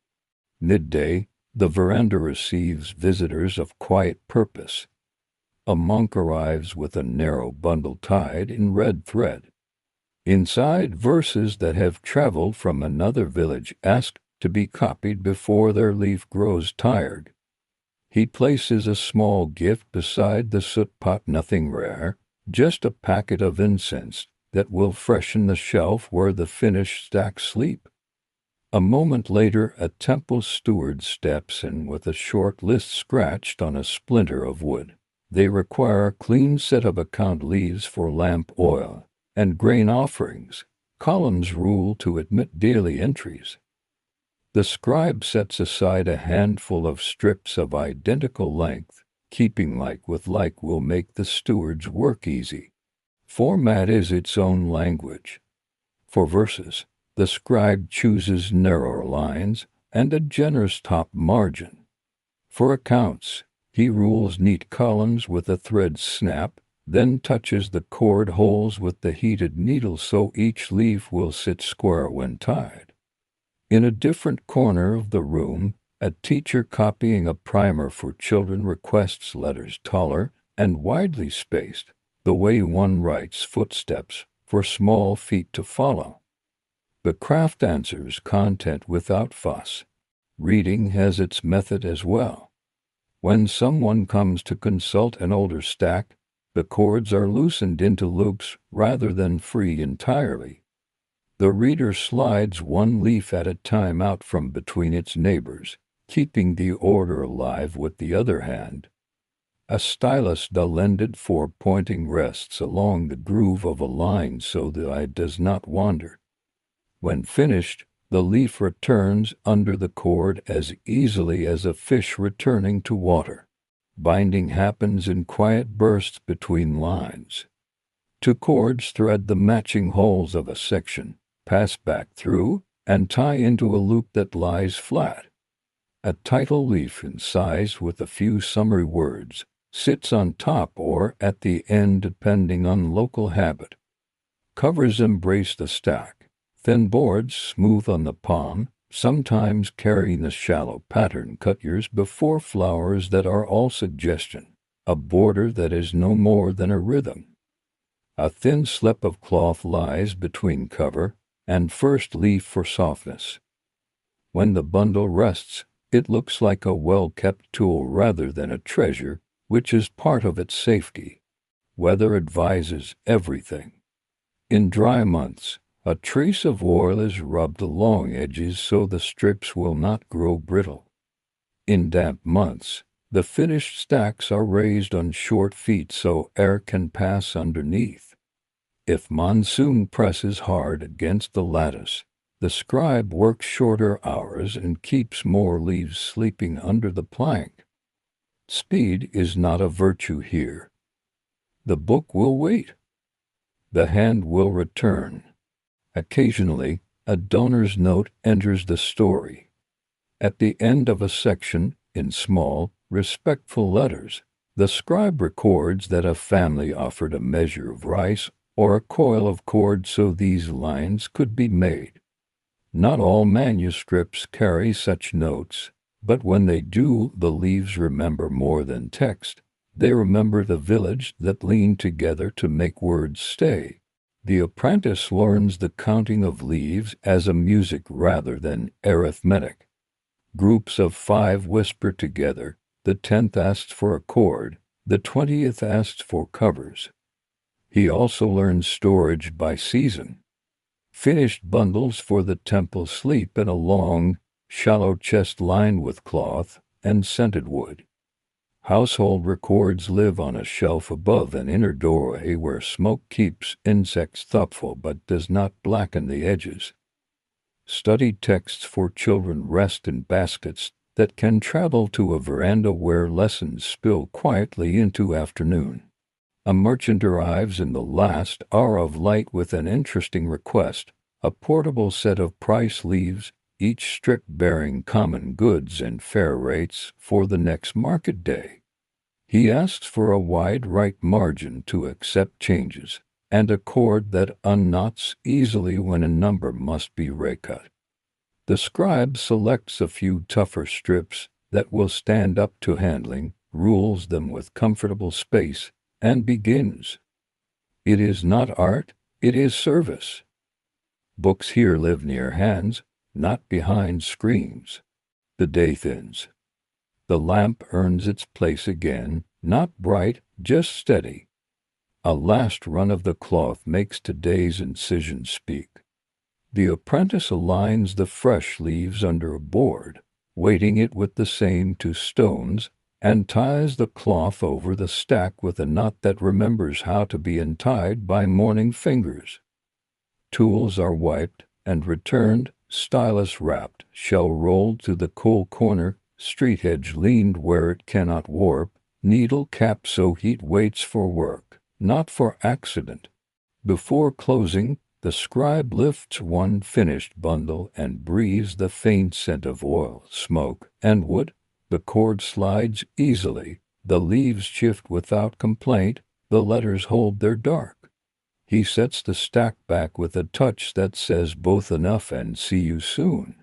Night gathers in a patient way. The veranda keeps its cool. Somewhere a pot lid meets its jar and decides to stay. The apprentice looks once more at his practice leaf, at the line he corrected with the shell, and smiles with the private satisfaction of a small fix that will guide 100 larger ones. Tomorrow there will be more of the same guidelines, incisions, soot, cords, and people bringing texts that want to be carried forward in plant and smoke. That saneness is the comfort. Repetition is the scaffold that lets words reach across ears without wobbling. By the next morning, the room holds the light as if it had been folded carefully and set aside overnight. Work resumes without ceremony. The scribe draws the low bench of breath nearer the lass, and the apprentice loosens the cord that kept yesterday's stack polite. A draught passes through neem leaves hung near the doorway. They whisper in a way that suggests insects have decided to be busy elsewhere. The day begins with small housekeeping. Finished bundles are weighed in the hand, not for number, but for feel-tight cords, smooth edges, covers that sit square. A thin ribbon of cloth, colored with a faint wash from pomegranate rind, is tied around a newly completed section. The band is not a lock, only a sign that this part has been checked. A slip of palm, no wider than a thumb, becomes a label. The scribe incises 3 short words, a title, a place, a season. He pierces one hole and passes a fine cord through so the slip can rest under the tying cord like a quiet tag. When stacked sheer a shelf, these small tongues help readers find what they came for without waking every bundle. Script shapes change for different tasks. For verses, letters are more rounded, strokes sitting close as neighbors leaning to hear one another. For contracts and accounts, forms grow firmer angles showing where numbers expect to live. The apprentice keeps a board of practice strips with examples of both hands. He traces a curve with the stylus without cutting, letting muscle remember before the leaf receives marks. The scribe corrects not with words, but with a soft tap of the shell where a curve is too shy or a stroke too long. Guidance here is mostly felt, not said. Colophons the small notes at a section's end are composed with care. The scribe presses a line that records what the leaf contains, who ordered it, and when the work was finished, the month by its moon, the day by its star, the weather by a single word. A brief blessing often follows, modest and clean, wishing that the lines be read in good health, and that they remain free of smoke and damp. Sometimes a family name is added for memory's sake. These notes make a bridge between the hands that cut the letters and the hands that will turn the leaves later.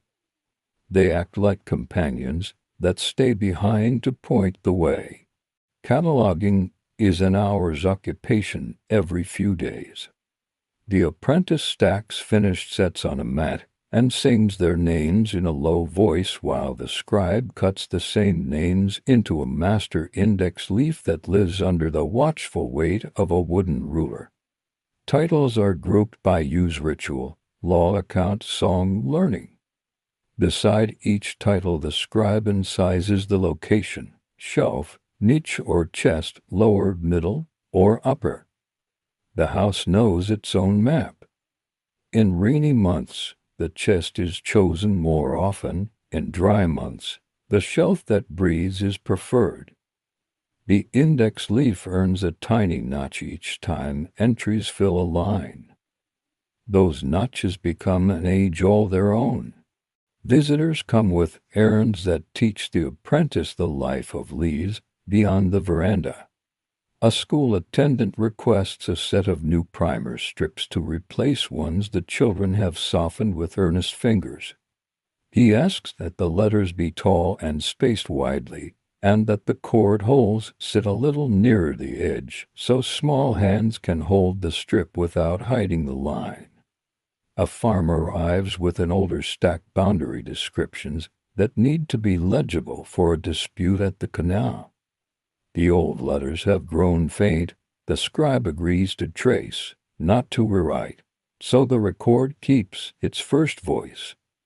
He rubs a little oil into the tired grooves, waits, then touches soot in a light, single pass. The old words return, dark and calm, as if they had dozed and been woken politely. A messenger from a hill shrine brings a cloth-wrapped bundle with 2 requests. One is for a new set of Lamport accounts, columns ruled to fit nightly entries, and space to note extra offerings during festival days. The other is for a portable excerpt of verses to carry on pilgrimage. For the first, the scribe chooses sturdy leaves and rules the columns with a thread so straight they look pulled from the air. For the second, he selects shorter strips, pierces smaller holes, and ties them with a loop that unknots easily at dusk when songs must be shared. He adds a cover that overhangs a little to protect edges from the jar it will live in during rains. Repairs become lessons. A cracked corner where a cord passes is strengthened with a small guard, a thin triangle cut from a spare leaf, glued with rice paste rubbed to smoothness, and pressed under the shell. A pest nip is discouraged with a dusting of ash from a clean fire mixed with a whisper of resin rubbed between finger and thumb. The apprentice learns to watch for early signs: a pale freckle near a cord hole, a leaf that says creak when bent. Early attention keeps history from learning new gaps. Travel is arranged simply. When a bundle must cross to another village, it rides in a reed case lined with cloth. A note on a small slip tucked under the cord tells the receiver what is inside and which leaf begins and ends the set. The courier is told 3 things. Keep the case high if the road floods. Rest it on its side at ends so the cords are not pressed. And if rain threatens, wrap the case in oilcloth under a roof until the edge of the storm passes. He repeats the instructions and smiles. He has learned to carry roof and shelf with his feet. Recitation nights occur sometimes, quiet as reed leaves moving. Neighbors gather at the veranda's edge. The scribe loosens a cord and holds a leaf at the balance point between thumbs so the strip stays flat without scolding. A dull stylus points to each word while the voice finds its rhythm. Children lean forward to catch the cadence that the letters suggest. After a verse, a leaf is slid back, another eased forward. The stack remains steady. When the last line is heard, the cord is tightened again with 2 fingers. The bundle rests as if nothing had happened, though everyone present carries a small brightness from the words that just moved through. Season speaks inside the room. In the driest weeks, oil from the soot pot is thinned, and only the leanest film is passed across grooves. Leaves then remain combed, not greasy, and air travels kinder along their edges. In stickier weather writing slows, the stylus makes shorter visits to the same line. The apprentice keeps a fan of fresh-cut palm near the doorway. Its scent is green and offers the room a minute of shade even when sun decides otherwise. Not all text sits well on one set of strips. Sometimes a passage is too spacious, its ideas breathing beyond a single bundle's reach. The scribe makes a second part and marks the end leaf with a tiny pair of triangles facing each other. The beginning of the next section receives the same sign. When the 2 parts rest together on a shelf, those signs glance at each other across the gap like companions who arrange to meet again. It is not a code. It is a courtesy. Storage receives a morning's patience once a month. Bundles are aired in the veranda's gentlest light, not full sun. Covers are lifted, leaves are fanned just enough to let yesterday's breath slip out. Cords are untied, rubbed between finger and thumb to soften them, then tied a new knot tighter, simply neater. A little bowl of powdered clove sits near the shelf. Its scent discourages mouths that would prefer to spend the season inside plant. A flat tile is warmed in the kitchen and slipped under stacks that have grown cool and slow and damp. Warmth travels upward and tells stiffness to leave. The apprentice keeps a small book of errors offcuts where he cut too deep, a word he had to erase, a hole he pierced a finger width off. He writes a note under each, pressed too hard after lunch, forgot to breathe on the curve, measured from the wrong edge. He looks at these slips before beginning each day's work. They are not scolds. They are small teachers that ask nothing but attention. Late in the afternoon, a merchant returns for the price leaves begun yesterday. He reads them by running a finger under each line and nodding. He asks the scribe to leave a generous right margin for market changes. The scribe had already done so. The merchant smiles in the way someone does when a thought he hoped for is found already waiting.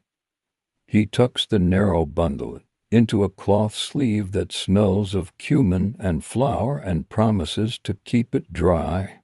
Before lamps, the scribe tends to the catalogue again. 2 new titles slide into their place on the index leaf, one for verse, one for account. A small dot beside each notes that covers were fitted and cords tied. He breathes on the soot pot, stirs it with the spoon, caps it, and seals the lid with a ring of wax so humidity will not invent new history inside the jar. The veranda turns the color of bread just before evening. The shell, warm now, is rolled to its cool corner. The stylus tip is tested on a practice strip and then wrapped. Covers lie on top of today's work like calm hands. The apprentice sweeps palm dust into a small bowl and carries it to the garden where it will stiffen the base of a young plant. Even the waste of this craft has a use. When the last chord is touched, the room rests as if it had exhaled and decided to stay that way. The bundles keep their quiet, the index leaf waits under its ruler. The neon shadows settle. Tomorrow this same pattern will open again, guides snapped, grooves incised, soot wiped, cords threaded, labels cut, small messages sent traveling. The promise is in the repetition, lines that hold still, words that can be found, leaves that will bear being handled without complaint.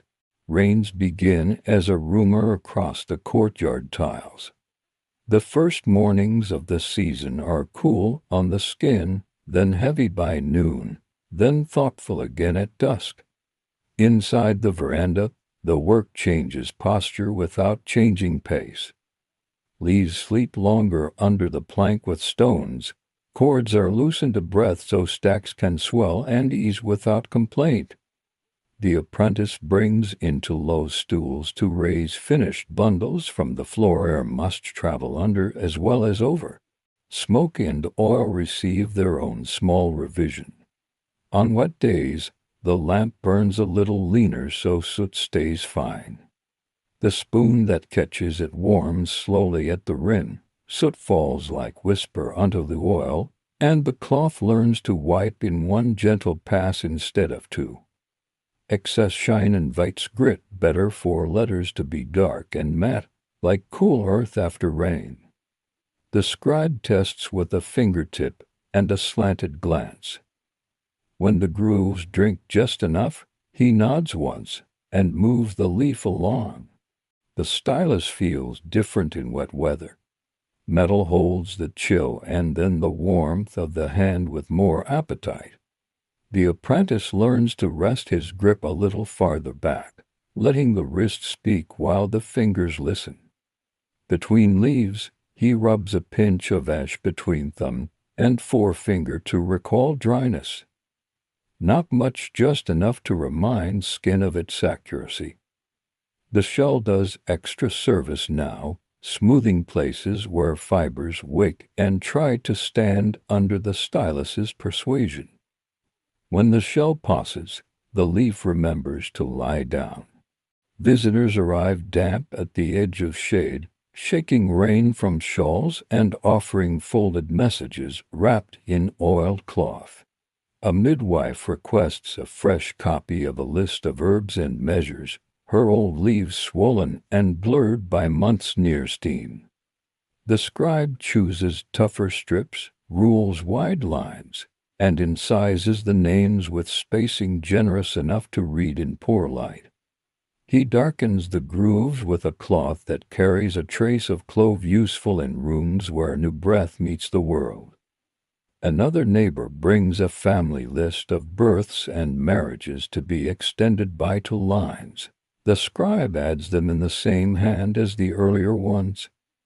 His letters speaking at the pace the family already uses to remember itself. When rain speaks loudly on the tiles, reading hours bloom.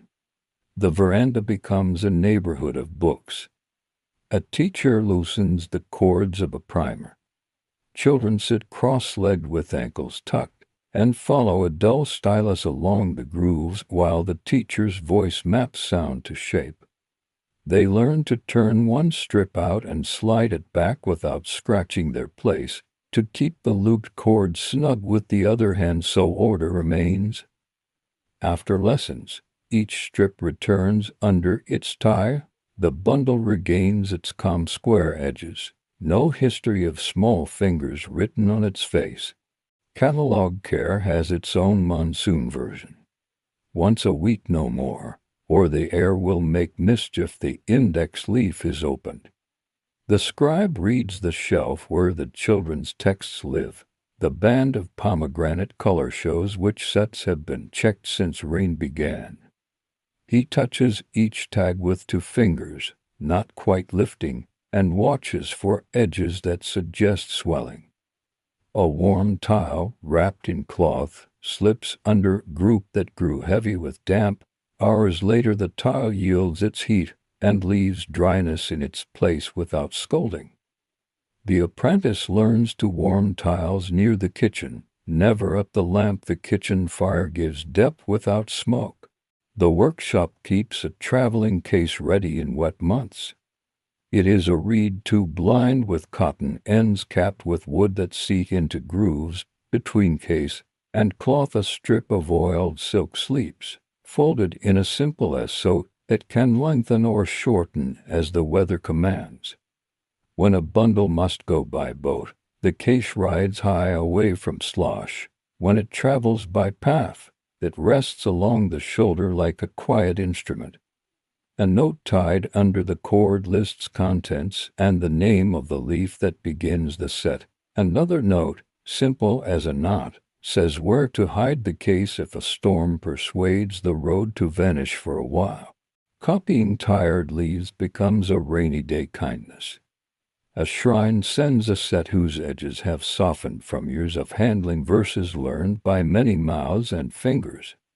The scribe lays a fresh strip beside the old, not on top. He reads the groove with his eyes and his hand together and incises the new line in the same meter, the same weight. If the old leaf carries a small mistake repeated over several strips, he keeps it in the copy but adds a colophon note quietly explaining that the error is traditional. A book can carry both accuracy and honesty if given room. Tools require tending like plants.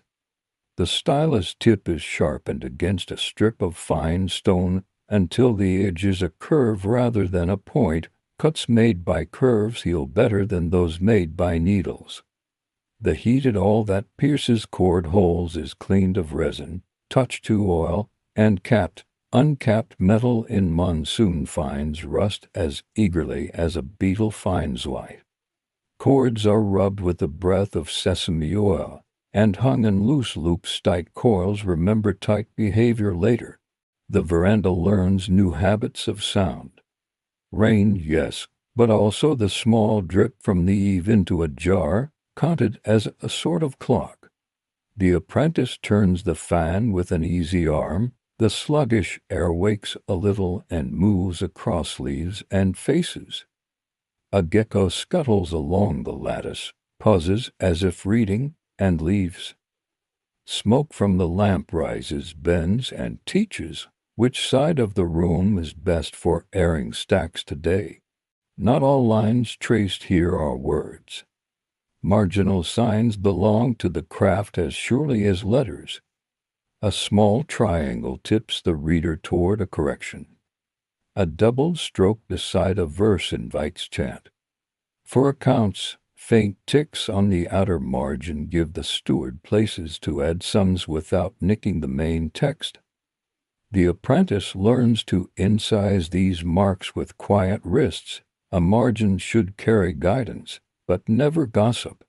Fire discipline is part of bookcraft even in wet weather. Lamps live far from cords and leaves. Wicks are trimmed so flame sits low and behaves. A water pot and a thick cloth keep house at the edge of the bench. Once a month, the scribe repeats the practice of snuffing an imaginary spark cloth over lamp, cover over stack, breath held for 3 counts, then released.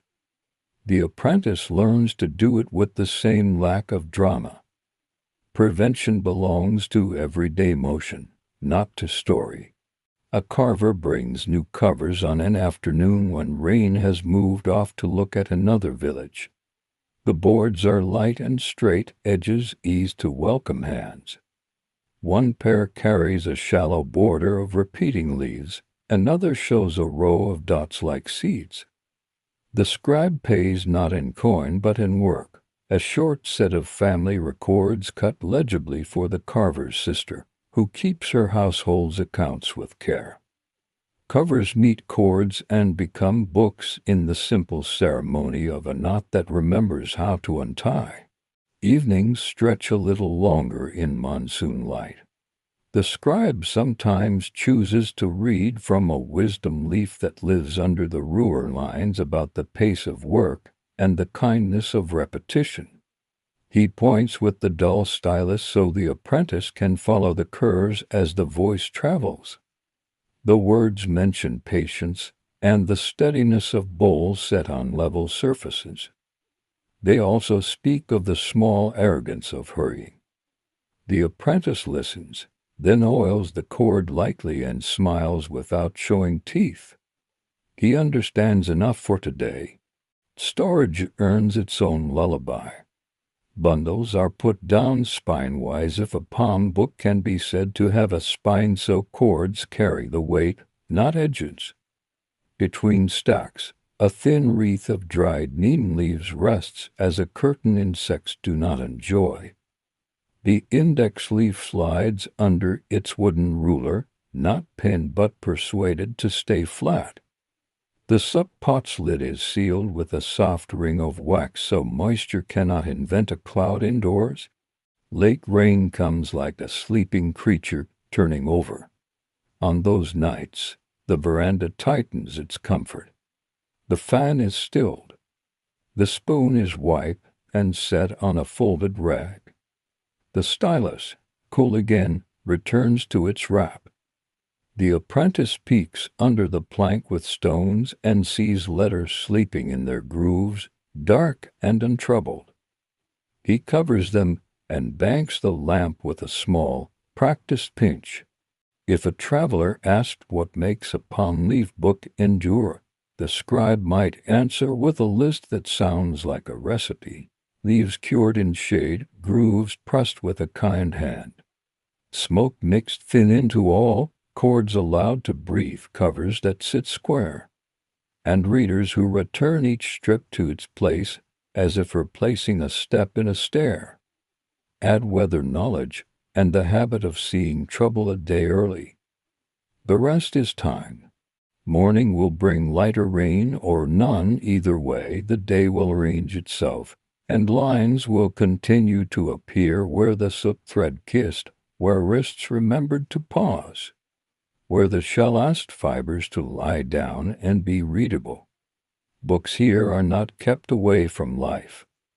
They live in it near kitchens and courtyards and shrines and schools, in the pockets of traveling cases resting on reed mats. Their survival is not an act of worship. It is an accumulation of small courtesies. The last weeks of the season bring a steadier sky, the veranda breathes easier, leaves keep their shape without argument, with weather calm. The scribe turns to a different piece of the craft, the part that begins when writing is finished. Books here are not ornaments, they are neighbors. They travel, return, and travel again. Lending has a ceremony so small it would be easy to miss. A borrower arrives with a cloth that is clean and a promise that is plain. The scribe loosens the cords of the chosen bundle only far enough to slide out the needed leaves. He keeps order with the other hand, the loop lying across his fingers like a soft bridle. A narrow tag palm cut thin, one hole pierced is incised with the borrower's name and the day. It sits under the tying cord while the leaves are away, a polite placeholder that tells the shelf to expect company again. The borrower repeats 3 courtesies: keep the strips flat, keep them dry, and keep them together. He tucks the leaves into a reed sleeve and nods with the gratitude of someone trusted with fire that doesn't burn. Some texts never leave. They are too often needed or too easily lost in market bustle. For these, copies are made intentionally imperfect, letters a shade larger, Margins wider, covers plain so the version that travels can be spotted in a crowd and steered home by any helpful hand. It may seem unusual to write less beautifully on purpose, but beauty is only one of the duties here. Another is return. From time to time, the house practices what it hopes will not be required. The apprentice rehearses lifting a stack, slipping it into the traveling case, and securing the cap with returns of cord. He learns which bundles go first, index leaf accounts, herbs, household records, and which can be left until a second trip. The scribe watches without speaking, then adjusts one small choice. The index should ride under his arm, not on his shoulder, because hands can greet trouble faster than the back can. They finish the drill and drink a little sweetened tea. Practice sits down in the room like a quote folded and kept within reach. Repair day comes as a kind of holiday. The scribe spreads a cloth and gathers quiet tasks that have waited politely, a cord to soften with a breath of oil, a corner to guard with a small triangle of leaf, a soot pot lid to reseal with wax that smells faintly of honey. The apprentice tends the shell, rubbing its edge across a strip of woven cloth so it keeps its gentle bite. They speak very little. Tools like to hear themselves. Visitors continue to shake the room. A weaver arrives with a list that has lived too long on a single leaf. Warp counts, thread weights, reed widths. She asks for the bundle to be split across two sets, holes pierced to match so the cords can marry them when needed. The scribe divides the lines, marks the ends with tiny facing triangles, and adds a cloth slip that says part 1 and part 2 without words, just dots that echo the number. The weaver runs a finger along the grooves, smiles, and pays with a twist of indigo thread and the promise of shade from her loom when work grows hot. A boy from the school brings back primer strips that show an honest wear, shallow grooves bright with soot, edges slightly polished by many small thumbs. The scribe praises the teacher through the boy, "You are making good readers," and replaces two leaves that have learned too much softness. The retired strips are not discarded. They become practice pieces for tracing letters with a dull stylus, then measuring margins, then learning to pierce holes without leaning too close to an edge. In a house that keeps words alive, old pages were new chores. Evenings in the dry time welcome copying that asks for patience rather than speed, a set of folk tales told in the old pattern of repetition and gentle surprise. The apprentice reads while the scribe cuts, then reverses the roles. They keep the rhythm of the voice within the rhythm of the wrist. Where the tale repeats, the hand repeats as well, letter after letter, a slow weaving that leaves no knot. When a section ends, a colophon notes that this copy was made in a season of generous breezes. The words will always carry that weather even when read in rain. Storage receives one thoughtful revision. The scribe adds low feet to the shelf and short blocks that lift the wood above the floor by the height of 2 fingers. He smooths them with the shell and rubs a breath of oil along the grain. The apprentice writes a line on the index leaf, shelf raised by 2 fingers, a humble sentence that will make sense in another year when someone wonders why the bottom bundles kept their good temper during a week of damp. A merchant's wife arrives with a small request that places the craft close to the heart. She asks for a family leaf, names, births, small notes like walked at rains or laughed in the month of jasmines. She wants it in a hand that will be easy for grandchildren to read.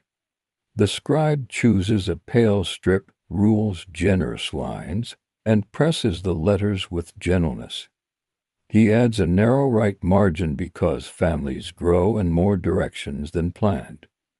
At the end, he incises the tiniest blessing he knows, a wish that the leaf be handled often and always return to its place.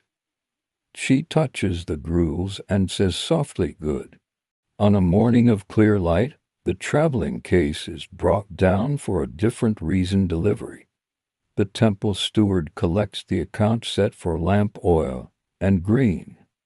The scribe reviews the columns with daily entries, festival marks, a neat cord that allows one leaf to be added each month without teaching the stack to complain. The steward pays with sesame oil and a coil of cord. In parting, he leaves a pot of ash scented with clove and cardamom. For guests who like to bite paper, he jokes. The veranda accepts the gift and places it beneath the shelf. The apprentice receives his first commission, a short primer for a cousin learning to trade.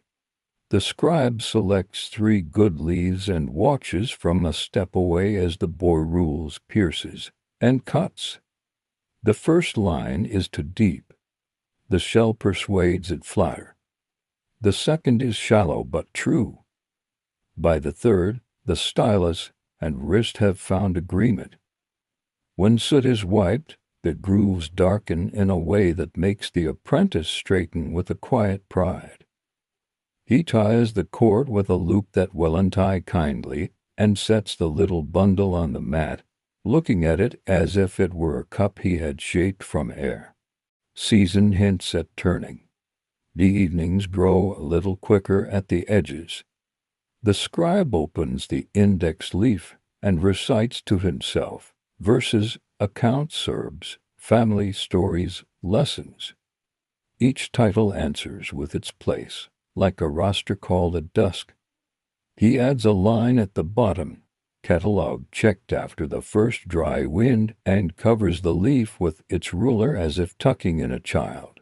The day's last visitor brings a leaf from far off, a script shaped by another language's mouth, grooves cut with a different tilt, margins marked by symbols the apprentice has not met.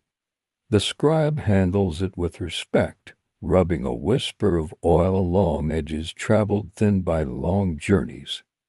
He reads what he can, guesses the rest by pattern, and incises a label in their own hand, "Song Visiting." The leaf is given a short stay on the shelf, a guest with its own bed. Books, too, keep company. In the quiet that follows, the scribe sits with a wisdom leaf, not to copy but to listen. The words speak of work that survives because it is neither hurried nor proud. They say that a straight line is a community's gift to its future, and that a steady cord can be a kindness to a stranger. The apprentice listens and oils to cords almost without thinking. When the lamp is pinched, the room keeps its shape in the dark, the outline of covers, the tidy shoulders of bundles, the smooth back of the index leaf under its wooden hand. If a traveler asked what the work amounts to after all these days, soot gathered like smoke in a spoon, grooves pressed, cords tied, the scribe might answer simply, "It becomes time you can hold." A family measuring itself, a field remembering its corners, a verse finding breath, a market finding fairness, none of it loud, all of it ready when called. Night arranges itself outside. The veranda rests. Leaves lie in their patient order. The traveling case sleeps with its caps aligned. The reed mat remembers the weight of bundles and forgets it again. Tomorrow will ask for the same tools, the same motions, the same courtesies. The craft will be glad to oblige. Now these quiet histories can keep you company as you rest, lamps trimmed, linens folded, steps measured, letters settled in their grooves. Thank you for listening. Sleep well, and let the night carry the rest of the story for you.